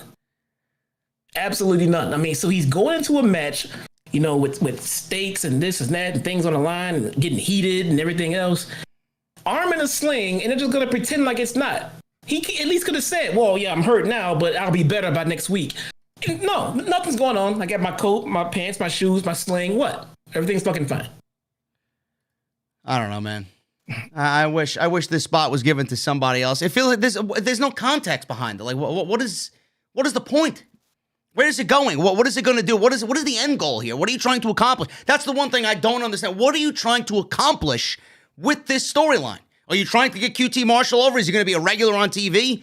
Why does Cody need the TV time here in something that really doesn't even matter? Like, what are they doing? To get himself over. Come on, man. This is going to get him over? Or is this another one of those things where Cody is not really needed on TV at all, but he's on TV anyway, and they found this for him to do, and now he's on TV? Is it really that? Pretty much. He's not in it. There's no reason for him to be in a feud like this and winning. There was no reason for him to beat Penta last week. Why? That's another thing. Like, you had Penta beat down the Nightmare family, and there's no follow-up on that. Nothing. You got Penta and fucking Phoenix with Laredo Kid teaming up against the Bucks tonight. Why? Why was there no follow-up on that? Cody's going from beating Penta, now to arguing with QT Marshall. Where's the continuity there? Wasn't it when I said last week, and wasn't it you say, well, he got the beat down afterwards, so he's getting this rub there. But like you just said, okay, well, now what happens? Everybody forgot about that beat down, but they still know that Cody beat Penta. There was no rematch. There was no, well, you only beat me because of this. There was no this. It's done. And wasn't QT's issue with Dustin and not Cody? Like, I know Cody is the big guy, right? He's the biggest guy of the brothers, right? But it wasn't his argument with Dustin coming from the Battle Royal. He just did like a broad turn on the whole family. His issue was with Shotty Lee, right? His issue was with Lee Johnson first. He's just turning on the family, I guess. Yeah, but I have so many questions. Wasn't QT with the bunny all those weeks? Now he's got a random wife. I don't know. I didn't even know he was married. He was fucking parading around with the bunny even when he was married. Oh yeah, that's right. He was. The bunny fucking left her husband to go be with QT. What am I not getting? Am I wrong for bringing this shit up? Like, wasn't QT Marshall parading around with the bunny? Now he's got a fucking wife that he's known since 9 years old, 6 years old, whatever, out of nowhere? Pretty much, yeah. Who writes this shit? That's what I mean. It just did not feel right. It didn't feel right at all from the get-go. Yo, Bruce, you writing AEW now on Wednesdays, bro. I got enough of you on fucking Monday. What the fuck's going on over here? It makes zero sense, though. None. I mean, don't give me. I mean, again, Butcher and Blade. Why are they hanging out with Matt? I saw people say, "Oh, well, they were renegades. They did it for money." Oh, these guys were parading around as fucking family. They would kill for each other, but now a few bucks made them go hang out with Matt Hardy on BTE? You gotta be fucking kidding me. I don't know, man. Listen, you gotta call it out. If it sucks, it sucks. If it's good, it's good, man. This shit sucks. Yeah. His wife just allowed him to cheat on national television. Yeah, I'm sure. Right? Yeah. Great. I forget. She had no problem with that, right? Yeah, Randy Orton's wife is out fucking on Twitter calling WWE out for allowing Alexa Bliss to sit on Randy Orton's lower regions, making a pinfall on pay-per-view. So I got pissed about that. Yeah, but this woman apparently doesn't mind that the bunny's parading around with her husband. I guess all's good there. Whatever. At this point, they need to just bring Kim on TV. Though sometimes she's more entertaining than Randy Orton is. Listen, well, that's all. I don't even want to get into that. We'll talk about that some other day. But moving on here with Dynamite, we got a great 6-man tag. We got the Lucha Brothers, Pentagon Jr., Ray Phoenix, Laredo Kid, who is filling in for Pac. Apparently, Pac has a minor injury. Hopefully, it's nothing too serious. Against the Young Bucks, Matt Jackson, Nick Jackson, and Brandon Cutler. This was, as you would expect here from these 6 guys. We got a DDT, middle of the match, picking it up middle of the match. DDT allowed the Laredo Kid to make a comeback after a commercial break. Man, Jesse, the Laredo Kid really fits in with Pentagon and Phoenix like a glove, man. He looks great. Yeah, he looked fantastic. Was there any doubt on the planet what the outcome of this match would be and who was taking that pinfall?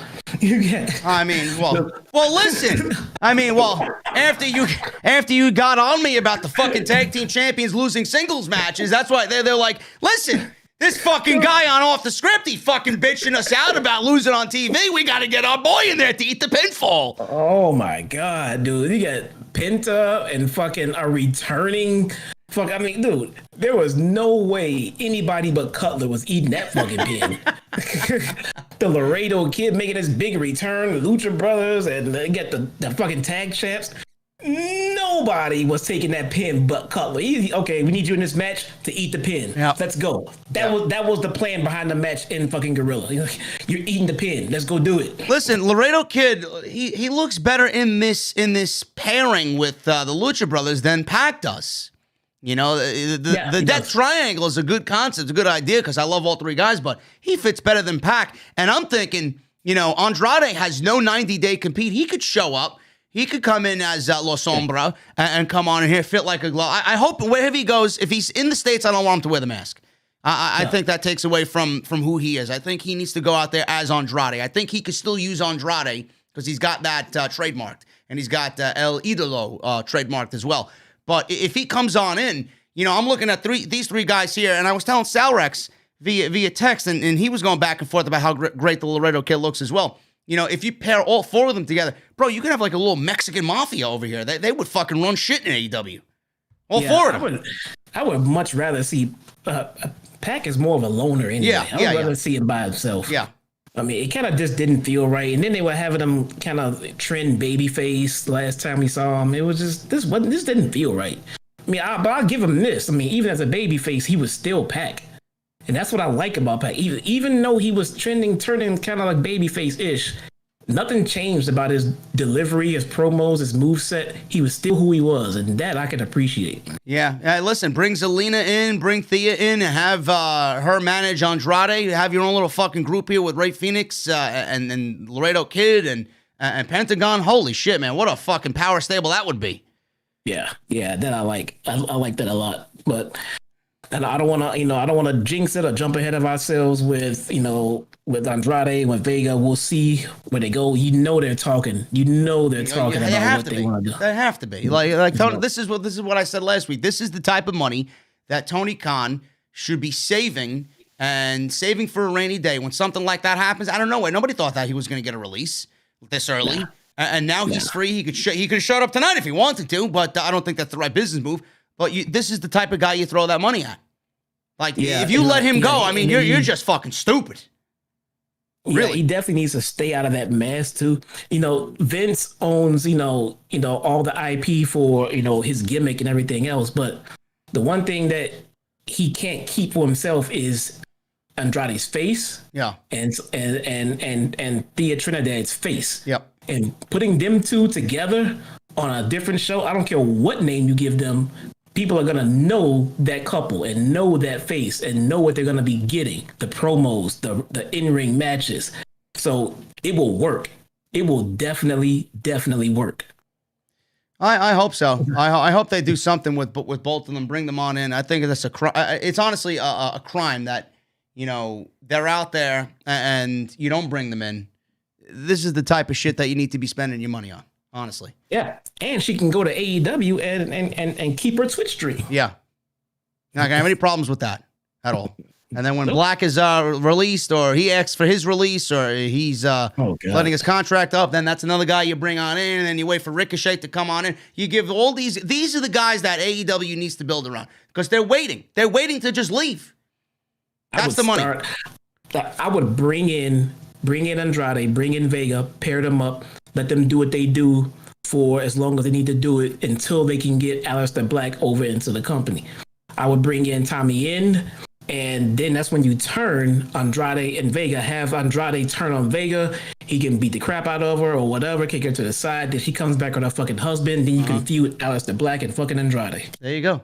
And they already said that we'll be seeing each other soon, wherever. I don't know where the fuck that's going to be. There was some exchanges on Twitter. Listen, Jacksonville. Listen, yeah. I mean, can you imagine AEW with a Black and an Andrade and a Ricochet? And God knows who else WWE just seemingly has no fucking value and faith in. Holy shit, man. AEW is going to see for the TV title. Yeah, AEW is going to see the glory days of NXT just fucking walk right into its door. Yep. I will love every minute of it. And everybody saying, "Oh, they just taking WWE reject." Yep. How could they be rejects if WWE rejected them?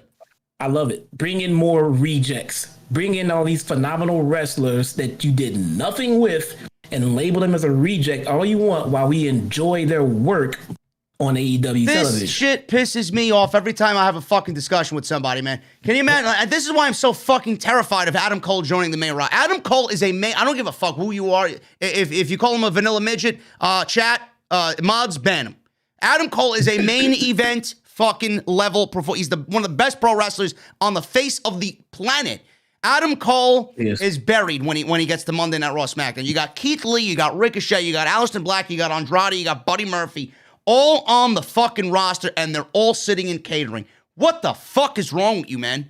Those are guys legitimately that could go as a number one draft pick for any promotion, and you would be fucking lucky to have any one of those guys. And they're all not being used. That's how fucking ungrateful WWE is. That's how fucking stupid mentally they are about finding new talent. What are they looking for? What are you looking for? Blondes. Probably why blondes. Why are you downgrading these guys because they don't fit a certain look? Look at all the positives and the strengths that they have.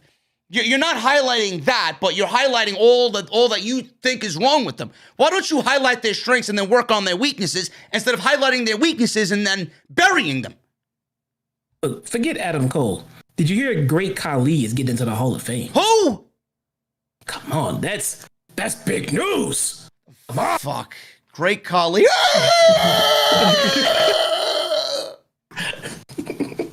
Don't make me fucking laugh. My head hurts. Khali. Yeah, right. Yeah, have fun with that one, chat. Make it a gift. God. Oh, God. Jesus Christ, man. Yeah, we got where is it? Where's the fucking thing over here? Hold on. Let's see. There you go.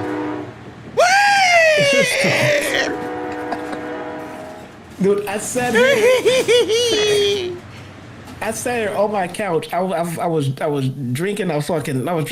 I was drinking a bottle of Gatorade or something, and you started doing that fucking train effect shit, and I swear that shit came up my nose. I was fucking. This is what they do, bro. This is what they do. They feel like, hey man, we'll get rid of leg slapping. You know what we need done? Let's get a train sound effect for Braun Strowman. So they omitted one, and then they do something like I'm watching Saturday morning fucking cartoons on Sesame Street. All I needed was Bert and Ernie to come out here and fucking start dancing around. Look, I imagine. Or have Mr. Rogers in the background somewhere. Hello, neighbor. And fucking start tying his fucking shoe. This is what Monday Night Raw's become. I'm imagining Vince and Gorilla giving out the fucking edict on leg slapping. No more fucking leg slapping. If I see it, you get a fucking fine. You hear me? That's it.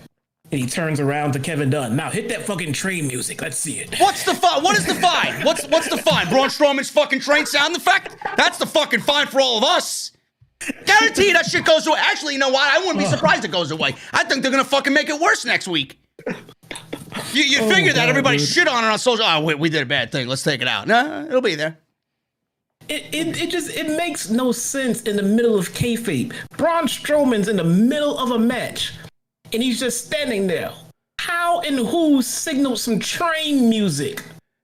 For what reason? This is not an entrance. He's just in the middle of a match. Imagine The Rock doing the people's elbow, and as he does it, music starts playing. Listen, you could attribute this to anything. Imagine MVP doing his fucking little shuffle thing in bowling, and you hear sound effects of a fucking basketball going through a fucking net. I mean, what the fuck? Jesus Christ! Here we go. No. Roman does the fucking Superman punch, and they play the Superman flying music. Dun, dun, dun, dun, Yeah, dun, dun, dun, dun, dun, dun, dun, dun. Yeah, man, what the fuck's going on? Oh, when Shawn Michaels sets up the Heartbreak, the Sweet Chin music, a Heartbreak Kid, whatever they got some fucking stupid music playing. You know, Achy Breaky Heart or whatever the fuck by Elvis. Oh, this fucking shit sucks, man. God, I wish all of them would fucking burn in eternity, man. Every fucking one of them. Terrible fucking television, man. Jesus God, Christ. You made my headache worse. All right, moving on. Let's talk about this fucking Laredo Kid match quick before we waste too much time here. We got Laredo Kid tagging in, springboard, Hurricanrana, Penta, hit a diving foot stomp. Phoenix landed a senton, Atomico. Pin attempt was broken up. Phoenix then hit a step-up kick. Nick countered into a cutter. And then into a corner strike sequence he was going at, all three guys. Phoenix and Nick traded super kicks until Phoenix hit a heel hook, and Nick hit a rebound lariat for a double down. Matt and Laredo Kid tagged in. They traded right hands, and Matt countered a DDT attempt with a series of Northern Light suplexes. Love that spot by Matt Jackson, taking Penta along for the ride on the last one. And then the Bucks hit risky business. Cutler landed a springboard phenomenal elbow for a 2 counts. Nick then got Penta with a flipping senton to the floor. Phoenix was isolated. Forearm, man. That was a phenomenal forearm. That's what I said. You said elbow. I said phenomenal forearm. You said elbow. Yeah, it was a springboard elbow. It was a phenomenal forearm. That's what I said. Move on, man. Just fucking go. Listen, bro, I'm going to put you on the fucking Strowman Express and get the fuck out of here, all right? What the fuck? We need some sound effects for you now. What the fuck? Listen, get on board. He's going to come around with the fucking clipper and clip your tickets. Anyway, Nick crushed Penta with the flipping senton to the floor. Phoenix was isolated in the ring for an indie taker. Nick hit an Escalera dive to the outside. Matt took out Phoenix with a springboard DDT. But Laredo Kid hit a top rope Spanish fly on Cutler for the win. And that was it. Really good match there by these 6 guys. Laredo Kid, hopefully we see more of him on AEW television. That was the match. But after the match, Omega attacked a celebrating Laredo Kid with a microphone. Callis walked out with Omega, and he bashed the Kid with it. Ross was asking if there was a reason behind this other than them being a bunch of assholes. Bucks confronted them in the ring. Omega says he's having flashbacks to the first ever Fyter Fest. Said they're all back together. Said they had a 12-year friendship, and they all had a choice back then. He said 3 years ago, he had a choice, and he didn't choose to stay at home with the people who loved him and the people he loved. He says he didn't go to the greener pastures in New York. He said, despite how it looks, he never chose AEW. He said he chose the Bucks. He said he chose their shared vision to make this the best wrestling promotion on the planet. He said rather than sit in a high school cafeteria with the cool kids and the captain of the football team, they chose Brandon Cutler. I choose you, and you never chose me back, he said. He acknowledged that Don Callis can come off as a bit abrasive, but he wanted to give the Bucks one more chance. He asked if they're with him. He says it's now or never. And he said he may or may not agree with everything that Don says, but it's their last chance to choose them. The Bucks turned and walked away. Cutler left with them. Omega told him to carry their bags and go be their cameraman. Lucha Brothers then came from behind and stereo super kicks to Omega, followed by a stomp, sit-out powerbomb combo by the Lucha Brothers. Excalibur called Callis a spineless coward hiding behind the referee during all of this Omega attack. The Good Brothers came out to check on Omega after the damage was done, and he was bleeding from his lip. Where is this going, Jesse? And I'm a little thrown off by this because I didn't expect this, but at least they followed up on what was going on here. Bucks didn't too sweet Omega But now Omega's upset at it. Bucks walked away. Where is this going? What does this lead to? Is this the catalyst that starts everything that's happening with Omega moving forward in this hidden hand or forbidden door storyline? It looks like they're still getting to the Bucks and the Good Brothers. That's what it'll end up being. Kenny is mad at them, and I think the Good Brothers are gonna go ahead and follow Kenny and everything else, and then they'll feud with the Bucks. Yeah. It makes sense. They can get a third and join the Bucks and do a trios thing as well. That should be, it may be easy for the Bucks to get. Hangman can be a third. They can get a third any day. A third that'll make sense. Yeah. And they can compete for trios. They can do that. About me, I was like you a second ago, like, where are they going with this? But no, as you ran through it, and I'm thinking about it, they can, probably go quite a few directions with this at this point, And what I like, though, it looks like we're still kind of, we kind of put the forbidden door behind us, back burner. It's not a big deal. Remember the last 2 weeks we were like, well, when are we getting Okada? When are we going to get this? When are we going to get that? It hasn't been brought up at all. And we're going to get a big fucking surprise at some point. Yeah, that's exactly what I was thinking when you said that. I'm like, they're holding off on it because they don't want to do too much. They don't want to give you too much because what they got in the end is going to fucking blow everybody away. Yeah. Yep. And again, they may be waiting for crowds. So as we said, well, who they got lined up for Kenny? Yeah. With that forbidden door, they have a lot lined up for Kenny. Yep. A lot. So that's pretty basic. Yeah, I can see that happening to the Bucks versus the Good Brothers, especially now that they lost the AEW. Oh, actually, not the AEW, the Impact Tag Team Championships to FinJuice. So I could see that happening for sure. But that should be exciting nonetheless. Moving on, Jade Cargill. We got a Jade Cargill promo here, video package / promo. She said Red Velvet made a big mistake and getting in her face was the biggest joke. She said she's on a path to greatness, whereas Velvet is a pretender to the throne. She said she looks and sounds like money, and she looks damn good doing it. She said when Red Velvet steps into the ring, she'll be stepping into the ring with that bitch. So good promo there by Jade. She's coming along nicely there, especially on the promo side of things. I did not like her on day one. She seems to be getting the hang of it, but she talked about her being undefeated and Red Velvet being undefeated and someone needs to lose. She had one match, didn't she? Unless I'm missing something on Dark or Elevation. No, she had one match. One match, okay. So talking about being undefeated already, man. She's aiming for the fucking hills, I see. In that promo, no lies detected, man. I know. None. I mean, no problem. She's even hit her stride in the promo a little bit better. Yeah. I'm with you with the highlight clips that they showed of a match. Excuse me. I think her hair whipping and flexing is a little distracting. But look, at this point, I'm just trying to split hairs. I'm trying to get her to be perfect because she's on her way to doing some big things. I like where they're going with it. It seems like she needs. I don't want to say she needs like a stable, not a stable, but maybe a mouthpiece, maybe she's a heel, so give her a heater. She's a big fucking buff, like just she's very what do you call it? Polarizing to look at. And what about her joining Team Taz as a female? Nah, I'm not Team Taz. No. Okay.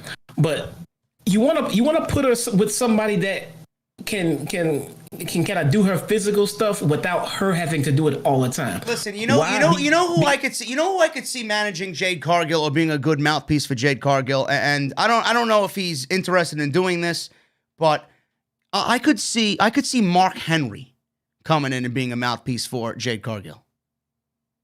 I can see that.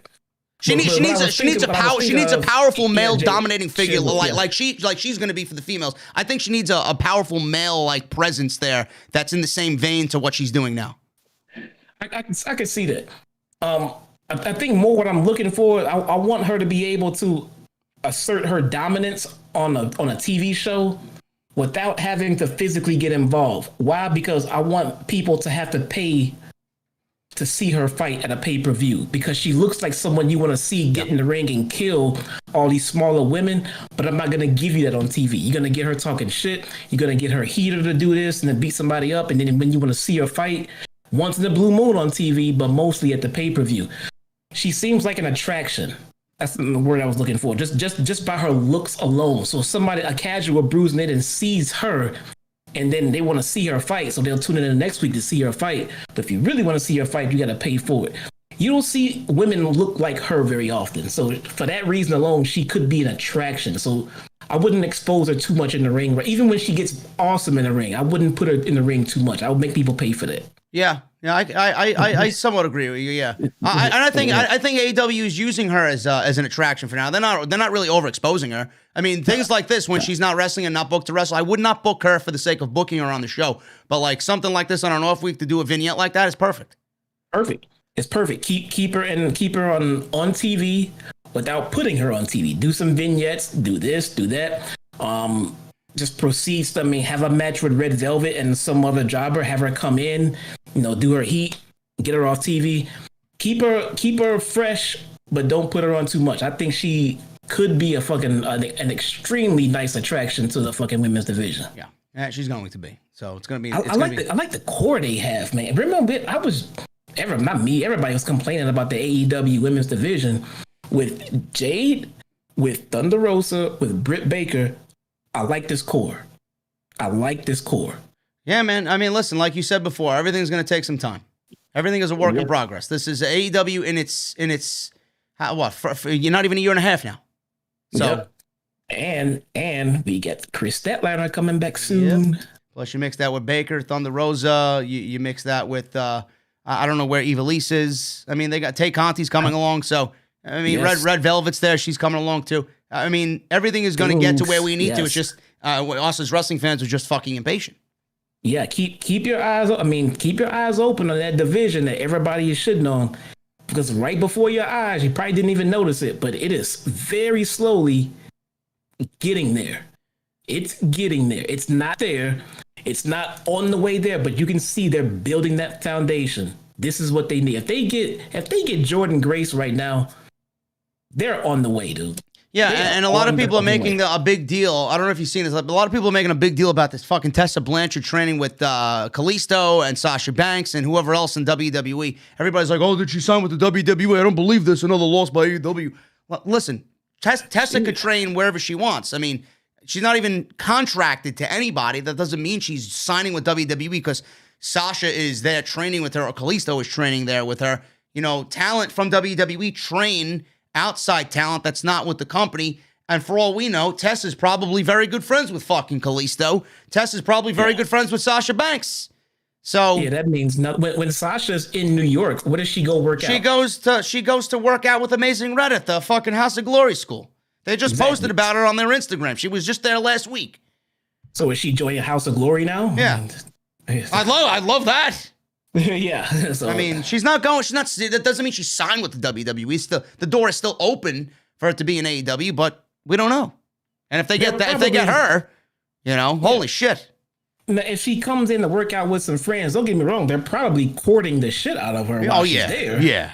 But at the same time, she's not signed. No, but there's no way that she's on WWE property and they're not fucking, just rubbing her ass, just trying to make her feel welcome and comfortable. Yeah.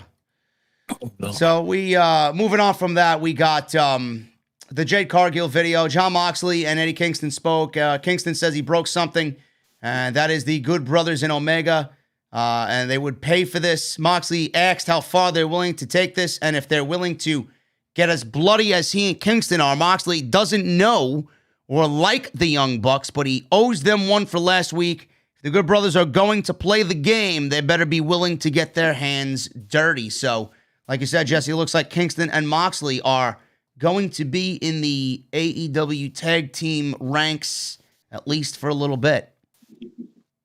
It's a good pairing. I like it. Just the core, the origin of it starting is, it's just bad. Listen, man, Kingston has a way with words, man. He said if you take one of them out, you're going to end up in a morgue. You're going to love it. I mean, you're going to hear from somebody like that, and you're going to take him, not serious. I mean, there you go. Yeah. I mean, again, it's just this, the face turn by Kingston was just kind of weird. how they broke up. His family was weird. Yeah. And now when he's here talking about how him and Moxley are family, I'm like, you just had a fucking family. Yep. You just let them go hang out with fucking Matt Hardy. I mean, what happens when somebody offers Moxley a couple of bucks? I mean, as far as we, you know what I'm saying? It makes no sense. They should have closed his last faction a little bit better than this. Just like how QT had Bunny run around with him and he has a wife that he's known for all these years since 6 years old. Yeah.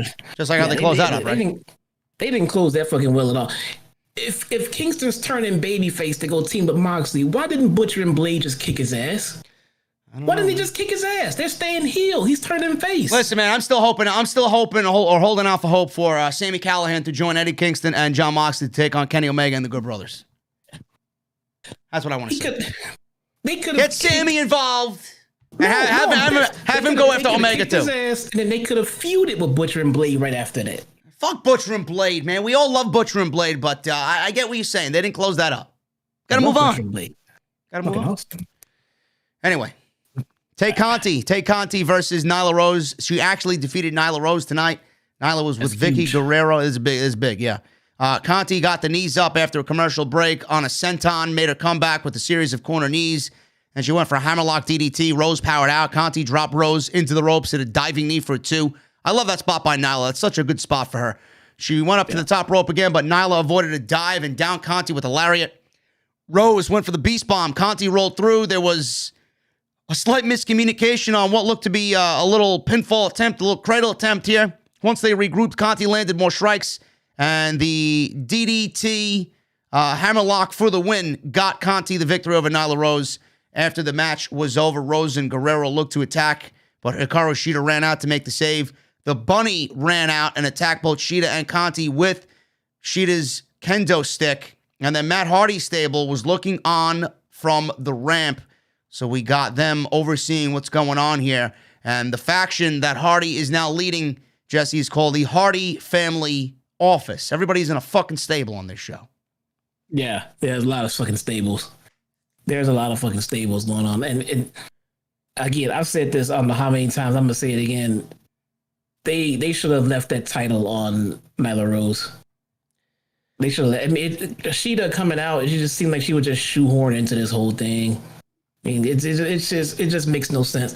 Conti getting a win tonight, that was fucking huge. You can see the faith they have in her right about now. Yeah, I mean that's literally. I don't know if it came out of nowhere because she's been featured on Dark quite often, but it seems that when she gets a victory over Nyla like this, they're moving her up, and it's nice to see because I think she deserves an opportunity, and the work that she did in Nyla Rose outside that little miscommunication botch on the cradle pinfall attempt.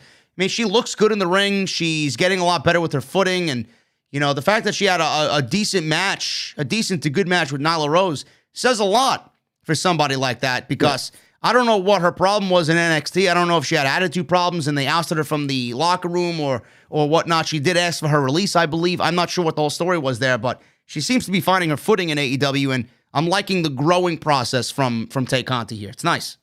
I am liking it. It really sucks that we lost Anna Jay. I think she was going to be a key in those two coming up. But they seem to be going forward with her plans without Anna Jay, which is good to hear. Yeah. Because she is talented. You can see that she knows her way around the ring, which is all you can basically ask at this point. If you know what you're doing in the ring, if you can take care of yourself in the ring, they now have a good core of women that can help lead you to good matches. That's how you build a good division. If you know what you're doing, I'll put you in the ring with a Thunder Rosa and you will have a phenomenal match. And that's how you start building other stars around said stars. That's what I mean about a good core. They start to good people that can have good matches with the other women and then make a good division. And Conti's going to be key to that too. Yeah, I absolutely agree there. Next week, we got Dynamite. We got the lineup for next week's show. Arcade Anarchy is what they're calling it. Miro and Kip Sabian versus Chuck Taylor and Orange Cassidy. Hopefully this is the end. I don't know what the fuck Arcade Anarchy is. Maybe they'll be playing some... What does that even mean? Maybe they'll be playing some NBA Jam, some Pac-Man maybe, some old school Contra, some Castlevania, maybe some Ghouls and Ghosts. I don't know what the fuck they're going to be playing, but it's Arcade Anarchy. I don't know. Hikaru Shida and Tay Conti versus Nyla Rose and the Bunny. Kenny Omega and the Good Brothers versus the Lucha Brothers and Laredo Kid. Cody Rhodes versus QT Marshall. And Christian Cage versus Frankie Kazarian. This is a taped show next week. So they will be taping tomorrow for next week. So that's why the Laredo Kid is there on next week's show. Might as well use him if you got him. They got a Scorpio Sky video playing, and he's talking about how this has always been him. This is not a new side of him. It's just a side we haven't seen yet. He said everyone has to stop pretending like he's not uniquely gifted, and humility only gives people a reason to underrate him. He said his days of being underrated are over. He talked about facing Matt Sydal on Dark Elevation next week. He says he's just more than one man. He's the face of the revolution. He just seems to be in the middle of nothing, man. Scorpio Sky. He is. I mean, they turned him heel, and it still doesn't feel right. No, it's just. I mean, I don't know what to fucking say, because the guy is fucking talented.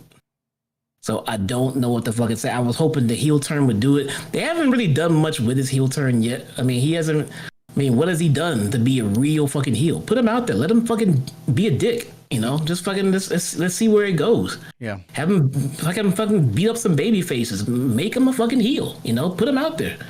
You know, he just behind the commentary, you know, calling himself a heel, basically. You know, this TNT Championship, Darby Allin, John Silver, main event of the show. Silver was out there with the Dark Order. Darby Allin was not out there with Sting as of the beginning of the match.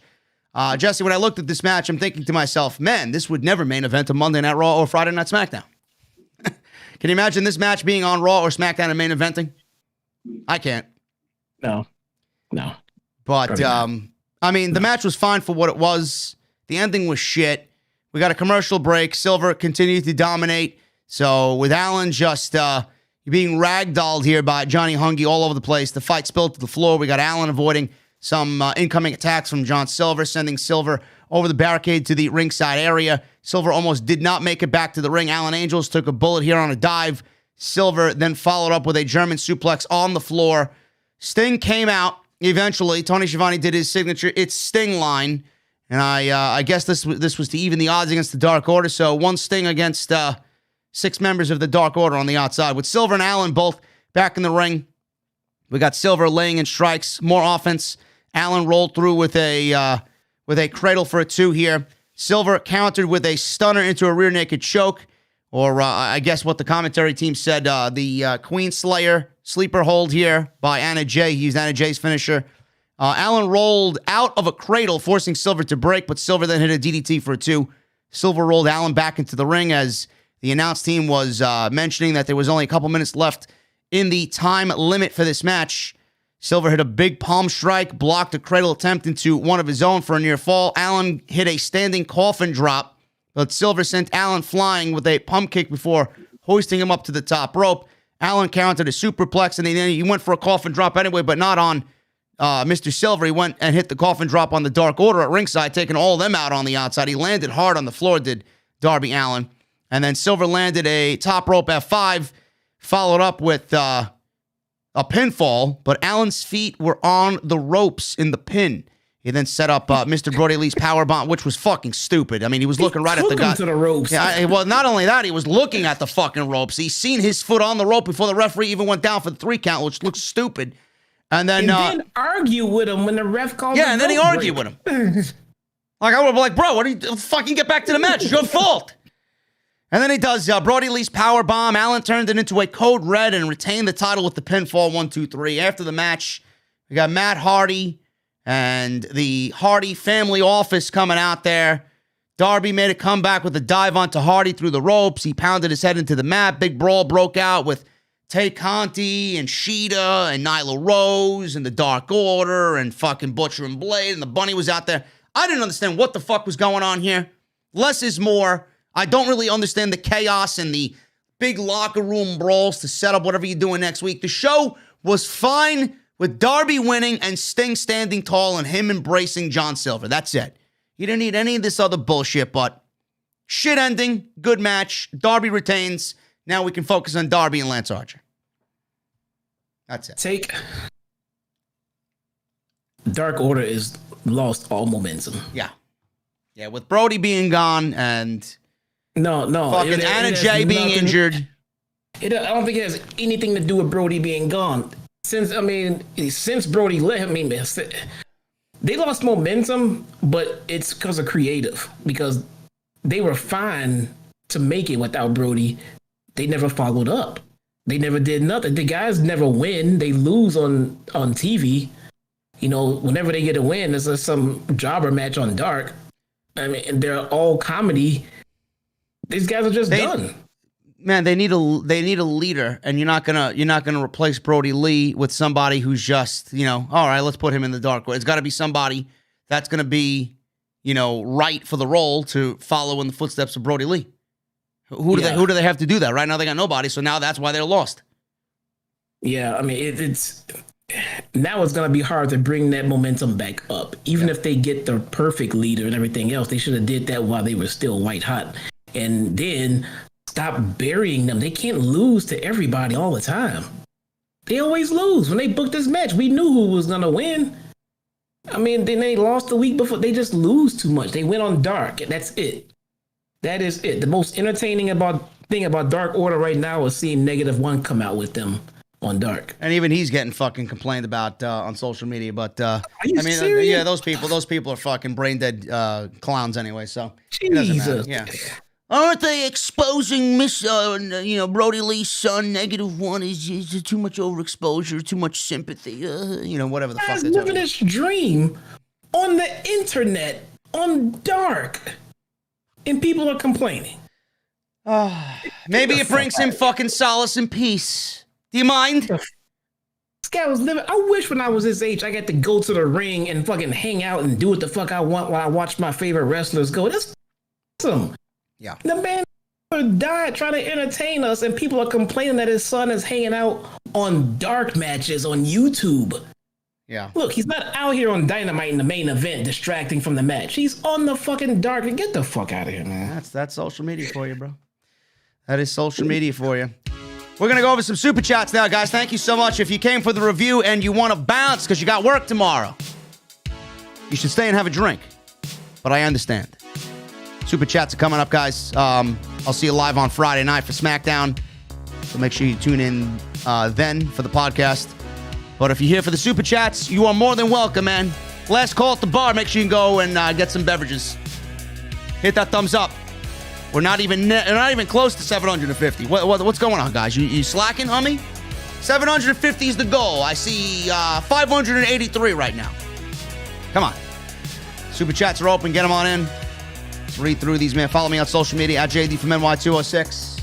On Twitter and Instagram. Hit that subscribe button down below. Actually, you know what? Before I start playing the music, I got to show people the coming attractions for Critiques and Connoisseurs coming up, man. We got CNC coming up on Saturday, 1 p.m. I don't know if Hodge is watching. He's probably going to be pissed at me if I don't show this. I didn't show it on Monday because I got the email late. But Wednesday, today, you guys are going to see the coming attractions for Sasha Banks and the CNC. This is what's coming up on Saturday. Oh, no, it doesn't work. Uh-oh. Where is it? Like something very moderate to expensive, like maybe $250 to $500 price range? Absolutely. This is a very pricey bottle of tequila. Well, you know what? With it being pricey, let's go ahead and indulge ourselves. Of course. We got to indulge ourselves. That's why we're here. Jason is pouring this. This is one of the top tequilas in the world. And Jason, when we're talking about top and the greatest of all time, I want to correlate this with one of the greatest at her profession. 29 years of age, already a WWE Hall of Famer, whether you want to believe it or not. You know who I'm talking about. A blueprint. A blueprint. Holy shish kebabs. You know what I'm talking about. I know exactly. The one, the only Sasha Banks. Come on. That's the only one. Sasha Banks. This is her beverage of choice. Tequila.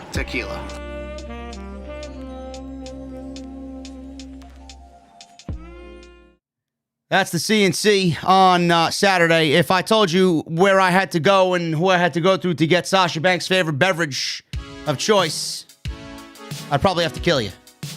You'll never know. Anyway, that's Saturday. Jesse knows, but I'll have to kill him if he tells you. Anyway, Let's go through these super chats, guys. I appreciate it. We got Coiled Phoenix 713 with a $5 super chat.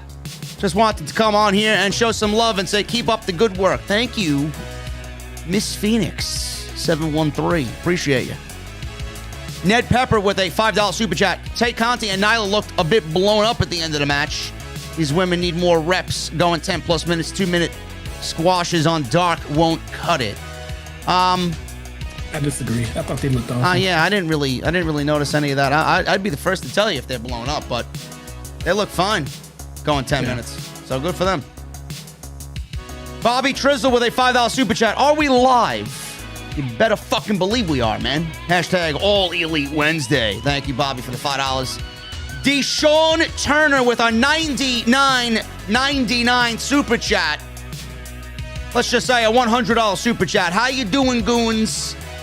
It was an okay, decent episode tonight. Keep doing your thing, JD. Also, Jesse, I know it's an AEW theme tonight. My question, though, what do you think of Reigns and Bryan's match at Fastlane?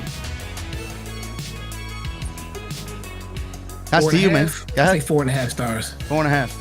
4.5. I thought it was fucking great. 4.5 stars. That was awesome. That was fantastic. They gave you more of a WrestleMania match than you would have gotten out of Roman Reigns and Edge at WrestleMania.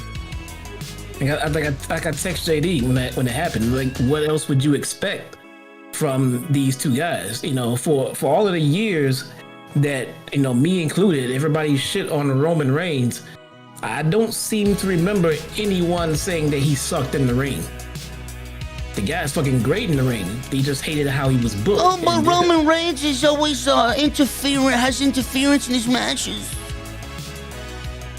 All right. Look. How else are you supposed to get Edge in the main event?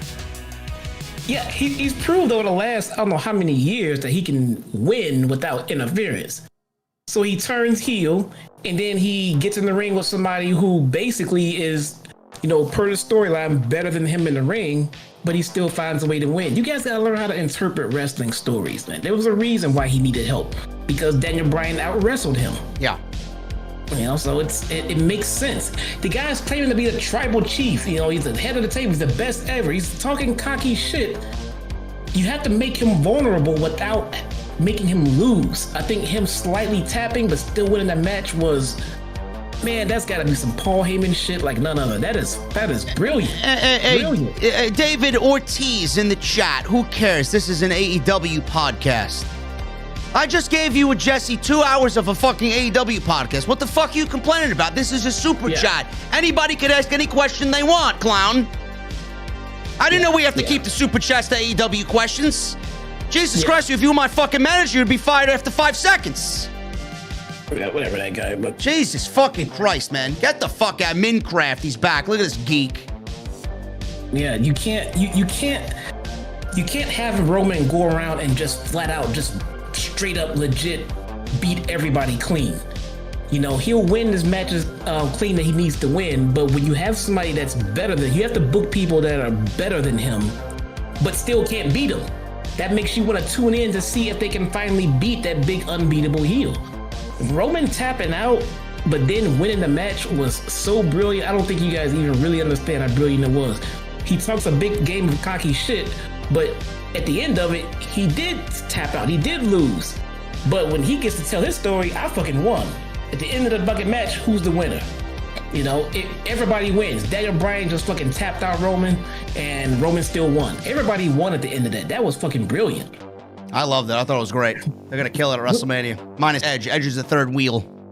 Oh, God. JT Golden with 199 Super Chat. Y'all heard Peacock is censoring WWE content. I'm not surprised. We live in a fucking soft pussy world, so anything that they're censoring, I'm more than likely never going to go back and watch anyway. So you can censor all the Roddy Piper, face paint, junkyard dog matches that you want. Seriously, I don't care. Yeah. Good luck on that Nation of Domination segment that DX did. Good luck with that. God. Yeah. Jacob Donnelly with a $5 super chat. The diluted heel version of Kenny Omega is one of my characters in wrestling right now. I'll never understand the Omega hate. Me neither, man. Omega's fucking great. Yeah. Thank you, Jacob. I will more than likely see you on Twitch tomorrow, brother, if you're around. Jedi Joker 93, $10 super chat. I don't super chat as much as I'd like to, but I'm here every stream. Keep it up. Question for Jesse. Is the heat between you and Edgar legit, or is it all in good fun? Either way, it's entertaining shit. Look, man. Why would Jesse tell you for real, man? Why? Just move on, dude. There you go. He's not going to tell you, man. It's going to keep you wondering. Me and Marky D's got to find the scoops, man. You want to know? Join us Wednesday. Big Ben, $24.93, $4.99 super chat. Baseball starts soon. Go Red Sox and Pirates. Good luck to your Braves. Jesse, what the fuck? The ice buckets are low again. Stop slacking, clown. Hashtag Team Edgar. Haha. Jesse's got no comment. Baseball does start soon. I already got my MLB subscription ready to go, bro. Red Sox, I don't mind. Pirates, they blow. Don't know what to tell you. Go Braves. Moving on. You want to tell your favorite dentist that? Who? Your favorite dentist? My favorite dentist? Yeah. Isaac Yankem? No. I congratulated him on the Hall of Fame today. Pirates suck. Go ahead, tell him. Listen. What they do? They're a last place team. Hey, go ahead, tell her. Listen. She knows I appreciate her work if she's listening. I know. Yank your fucking teeth out. Tell her that shit. All right. Brian Mahoney, $10 super chat. I think Hikaru Shida, Riho, Britt Baker, Thunder Rosa, Serena Deeb, and Tay Conti are the foundation of the women's division. If all of them are more consistently pushed, this division may get momentum. That's a solid group of women you got there, man. Very solid. Time. You need patience, man. It's all going to come together. Mr. Cake with a $2 super chat. When are YW going to give Kenny the AJ Styles special? When are Young Bucks going to give Kenny the AJ Styles special? I have no idea. YW. The Young Bucks. What is the AJ Styles special? The super kick? Why is YW the Young Bucks? Because he's talking about Kenny Omega and the segment that they had tonight, clown. YB, Young Bucks. That's what Mr. Cake does. He abbreviates everything. YW, but whatever. Whatever. That makes no sense. YB is Young Bucks. You said YW. YB, I said. Okay. Good thing this is all recorded, buddy. Go ahead. Did I say YW? Yes. YB. I don't know, man. It's fucking 12:30. I'm waiting to jump on Destiny to fucking finish my goddamn strikes. The same way you said earlier that. Yes, I called Dana. I called Dana Brooke, Dana White, and vice versa. I know. What the fuck? She should be so lucky. I'm sorry, Mr. White. I disrespected you so badly. I'm sorry. God. YW. Unbelievable. That's what it means. Turn that fucking train music again, man. Paul Wu with a $3 super chat. JD and at Edgar Estrada are beasts. Call me a goon. Paul Wu, you're a fucking goon. Rick Ocean. $3 you said? $3. Did he lose the zeros? What's this? I don't know. Listen, Paul Wu's all over the map, man. Oh, man. $4.99 Rick O'Shea. Kenny Omega is peaking. Correction. He hasn't even peaked yet. He has murdered it the past 2 nights. Omega is awesome. John Van Izzo. The Dizzy. Quite the name you got there, man. Or John Van Izzo to the Dizzy. $5 super chat. Shout out to you and Jesse. Love your reviews. Can you imagine if Adam Cole went to AEW? I hope he does in the future. Yeah, me too. I could sense Bruce is already having dreams about burying him. Oh, God. Mr. Cake with a $5 super chat. Sorry, Britt. 3 most powerful letters in the industry are OTS. I see what you did there, Mr. Cake. Jaden Vlogs, $4.99. No message. Don't be shy, bro. Go get a drink at the bar and then come back and talk to me. Cold Phoenix 713, JD and Jesse's reviews on AEW every week. Thumbs up, hashtag take my money. I appreciate that.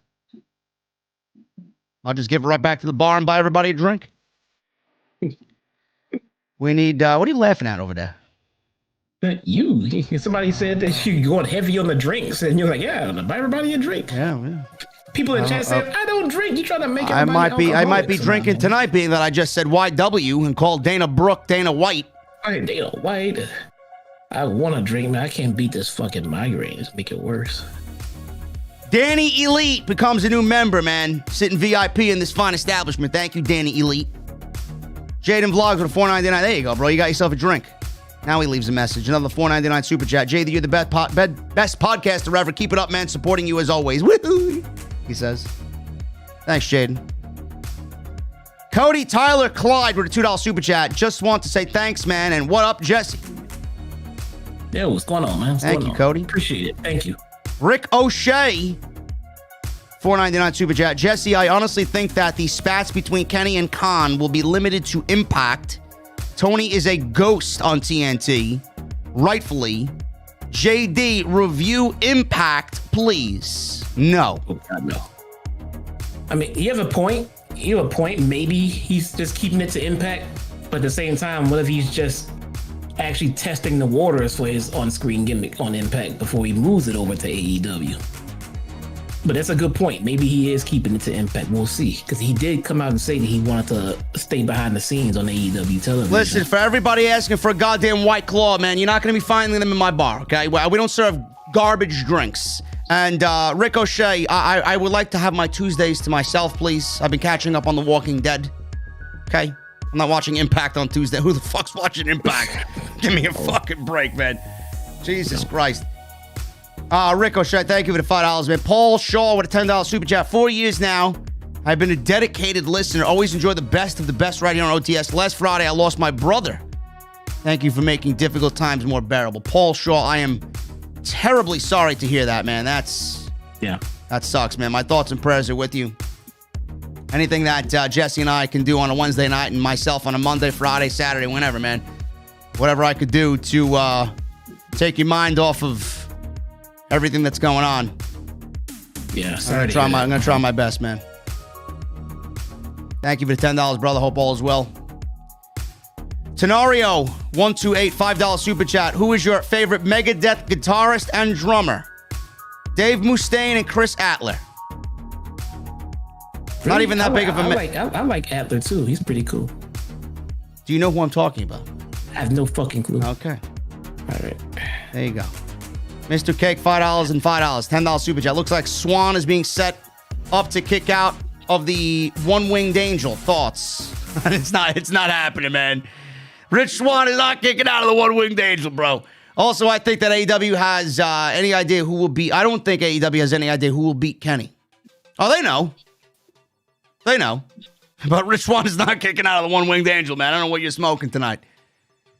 He also says, speaking of what happened to 7 consecutive wins to get a title match. Who said that? Is that a thing? I haven't heard that before. Me neither. That was just a speculation or thought from the IWC. That was never a rule. Not to my knowledge. I don't know. Is that what happens with the rankings? I have no idea. Not to my knowledge. Oh, well, Mr. Cake's making up fucking rules as we go then. $4.99. Chris, what's up, JD? Jesse, OTS family. Has anyone watched the Broken Skull session with Randy Orton? It was a great interview. Yes, I fell asleep during the interview last night. I got another 25 or so minutes to go. But Randy Orton loves that IPA, and he took a couple of shots of Jack Daniels, man. He was feeling right during that interview. Yeah, I stopped watching those. They become a lot less entertaining. That's just to me, though. Listen, I mean, he spoke about promos and his upbringing and what got him started and what people thought about him being Cowboy Bob Orton's son and him getting handed the position, feud with The Undertaker, Evolution. He hit on all the right topics, and you got to give credit to Stone Cold, too. He's very prepared with those things. You know, he always does a good job with that. Yeah, it's good. It's just, I don't know, just the me thing. I mean, I guess. I mean, with social media and streaming, we kind of get to hear all of these stories about these guys from their own mouths at the time, you know, when they want us to hear them. It's not to say that it couldn't be anything interesting. It's just, I don't know, if you're not feeling it, then you're not going to enjoy it, you know? because it's not gonna be anything groundbreaking to hear. So I don't know. Me personally, I'm just not feeling. I do want to watch the Sasha one. I haven't gotten a chance to get to that one yet. Yeah, that one was good. Yeah, I do want to see that one, but the one with the Orton is like, no. I don't think he said. I haven't seen him. I don't think he said anything that's gonna be like, oh shit, I didn't know that. Yeah. You know, so. Chris, thank you for the $5 super chat. Mr. Cake, $2 super chat. HBK recently said he regrets Crown Jewel match. I talked about that in the open of OTS on Saturday, Mr. Cake. Cole fits better on SmackDown. Kyle O'Reilly will get the NXT title. Over who? Cross? Nobody's beating Cross, man. Come on. That is if Cross beats Balor, which I believe will happen. Other than that, Cross is going to have his own loss because he's going right to the main roster. DeVar Davis with a $5 super chat. Who is this Bruce Pritchard I keep hearing about? He doesn't seem great. Did you hear about Vince's son, Vince Jr.? Looks just like him. Choo choo. Come on, DeVar. I know when you're sarcastic, bro. Come on. You don't know who Bruce Pritchard is? Come on. Fucking rant about him every fucking week. Mr. Cake with another donation, $2 super chat. Thoughts on Orange Cassidy's new theme? It's the Pixies. I haven't heard it yet, man, but good on Tony Khan for getting real theme music. Not that Mikey Ruckus does a bad job. He does a fantastic job, but I always appreciate a promoter going out and paying for real music that really caters to the character that they're aiming for. Good I'd stuff. rather have original music. Yeah. Robert Lamoa with a $5 super chat. I would have Brian Cage feud with Adam Page. The storyline could be about Adam challenging himself to take on a big tough man. We'll see, man. I could see that match being pretty good if that happens down the line. Mr. Cake with another $10 here, man. Dustin didn't approve of the bunny. Now the bunny is back with the butcher and QT is a cheat.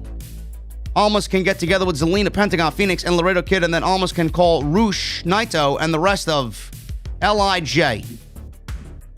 Maybe he does. I don't know. Roosh just signed a new contract with Ring of Honor, though. He's not going anywhere.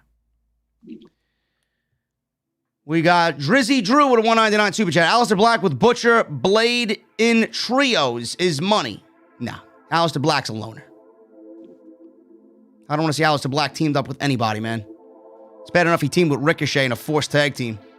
Even though that tag team match with the War Raiders at NXT TakeOver New York is one of the best tag team matches that WWE produced. DeVar Davis with another $5 super chat. My idea for a finisher is called an Omega Spinebuster. It's a running spinebuster that resembles the Power Slams.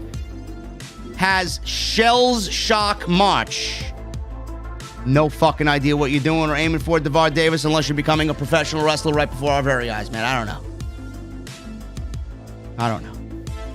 Chris with a $4.99 super chat. I just missed him. Where the fuck did he go? There he is. I know this is an AEW review, by the way. Great review as always, bro. If you can pick the next guest of the Broken Skull Sessions, who would it be? Edgar Estrada. $2 super chat by Mr. Cake. I hate to be the UUDD crew during Arcade Anarchy. Up, up, down, down. Why would they fucking care? I don't think they care. Robert Lamar with a $5 super chat. So who would you guys rather be? Chased by Angry Born Strowman or Angry Lance Archer? For me, it's Strowman. At least I have huge chances to live. Listen, man, Strowman's losing speed, bro. You could probably run fast and get away from him. Lance Archer? I don't want to deal with Lance Archer. I take Strowman. Or maybe he'll shove a hot pocket up my fucking nose. I don't know, man. Either way, I'm screwed. Lance Archer, we speak highly of him. He would like us. There's no problem to chase us around. Liking Lance Archer. Maurice Lionheart Jackson, $1.99 super chat. Love the content on the CNC. Great job, bro. Thank you, Mr. Jackson. Appreciate you. Jaden Vlogs with a $9.99 super chat. New subscriber. Well, been a subscriber, but my super chats wasn't working because of my other account. But JD, are we live? You better believe we're live, man. You're the best podcaster ever, man. Listen to you every day, and sorry for the retweeting. Retweet to your heart content, man. And thank you for being here. And thank you for the $10, bro. Appreciate you. Robert Lamoa is leaving me laughing emojis. Are fans really blaming you for what happened to Maki Ito on Twitter? Yes, they are. And to them I say, go suck a cock. I did not send people over to Maki Ito to go. And by the way, she was hacked. She wasn't driven off social media by a bunch of fucking virgins. She was hacked and had all of her tweets deleted. Gavin Deeth with an Australian $5 super chat. TK should be the new Exalted One of the Dark Order to go up against Kenny Omega. It was me, Kenny, all along. No, thank you. No, thank you. DeVar Davis with another $5 super chat. My wrestling show is WT National, World Tour National. Too tall. The Giants finisher is the Omega Spine Buster. My favorite move type. Nobody kicks out of it. DeVar, I don't know what the fuck you're talking about, bro. Are you telling me about what's going on in WWE 2K20? Really? Or are you managing somebody called Too Tall? I don't know. LJ Marquez, $5 super chat. How would you feel about Ryback running in to join the Inner Circle? Fuck no. Ryback can suck a dick, bro. He sucks. Edgar Estrada with a $20 super chat. Sup, JD? Fun night of Dynamite. That six-man tag and Darby vs. Silver were great. Promo heavy, but all were fire. Oh, I hurt someone's feelings. Fuck your feelings. Had fun at my expense with your timeouts, but I crushed you, bitch. I win, says Edgar Estrada. Any comment there, Jesse? Is he serious right now? Okay. All right. Oh, Edgar. Oh, Edgar. Chris with a $4.99 super chat. This question is for JD and Jesse. Since Kane is in the Hall of Fame, in my opinion, one of the best big men ever, what is your favorite Kane match or memory? My favorite Kane memory is the first Kane memory, where he tore off Hell in a Cell and stared down The Undertaker, followed up by a tombstone. That's it. Jesse?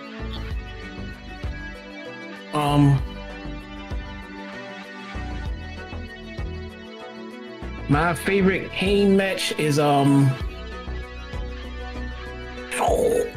of the Ring, 1998. You guys know, you realize that Mick Foley and The Undertaker in that Hell in a Cell match was not the main event of that pay-per-view? Yeah, man. The main event was Stone Cold Steve Austin. Kane and Stone Cold Steve Austin, my favorite match, First Blood. There you go. That was a good match. It was a good one. Justin, speaking of Impact, with a $4.99 super chat, and since NXT is moving to Tuesday nights next month, Impact announced they're moving to Sunday nights at the end of April. Is that right? Is that right? They're moving to Sunday nights at the end of April? Wow. Ooh. Good for them. Nobody watches on Tuesday, and even less people will watch on Sunday. Who gives a shit? Robert Lamoa, $5 super chat. Jesse, I'm with you, brother. Hope you bury Edgar at WrestleMania. If you need a tag team partner, I'm here in Arlington, Virginia. Pull up. Look at that, Jesse. You got some fucking bodyguard help in Robert Lamoa.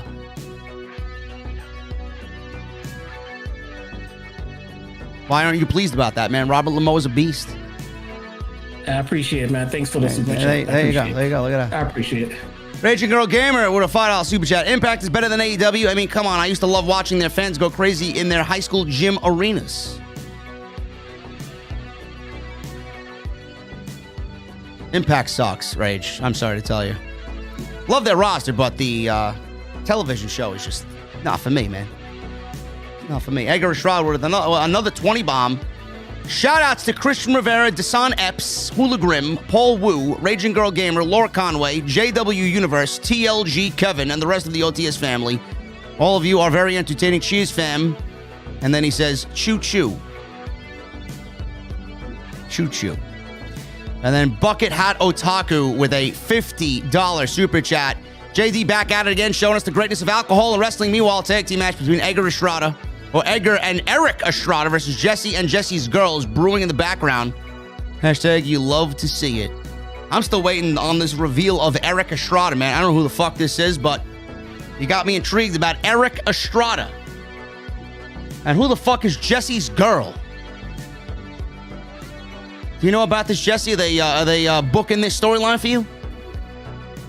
I don't know, man. That's news to me. News to you. I don't know. That's it, guys. We got another one here. DeVar Davis, $5 super chat. What are you talking about here, man? In the WTN, Ralph Buster Black is the franchise of the show and has the most world titles. 11, he passed the torch to Jeff Jefferson at War Pay-Per-View. Yep, from a game. Devar, listen, bro. This show must have worse ratings than Raw, bro. I have no fucking idea what you're talking about. Sounds like Bruce Pritchard is booking your fucking wrestling promotion. LJ Marquez with a $1 super chat. Did you forget to leave a tip to the bartender, bro? What the fuck, $1? Really? God. I appreciate you, man. Tip your bartender. $1. They work hard back there, man. Anyway, Jesse and I are getting the hell out of here. I got some strikes to do on Destiny. Any parting words before we get the fuck out of here, man? No. I'm gonna take care of what I need to take care of when we get off the air. We got Jonathan Costello here. Jesse, you best watch out. I hear the Estrada brothers got a vicious finish. And then Nate, love JD and Jesse's logic and approach tonight. I mean, if you don't, I don't know. I mean, if you don't, the fuck you doing, man? Who you watching? Jesse's got some business to take care of. I am getting out of here. Thank you guys so very much for everything, man. Thank you for the super chats. Thank you for the love. Follow me on social media at JDfromNY206. That's Twitter and Instagram. Hit that subscribe button down below. Turn on the bell for all notifications. Make sure you guys hit the thumbs up, man. We're about 50 away from 750. Can we get to 750 before we get out of here? Remember, I'll be back live on Friday night for SmackDown. Off the script on Saturday. Don't know what we're going to be talking about, but there'll be an off the script. And then Saturday as well with the CNC, Critiques and Connoisseurs. Sasha Banks coming up. Should be a good one, man. And then the next 2 episodes of the CNC are going to kill it, man. Sasha and then Santana.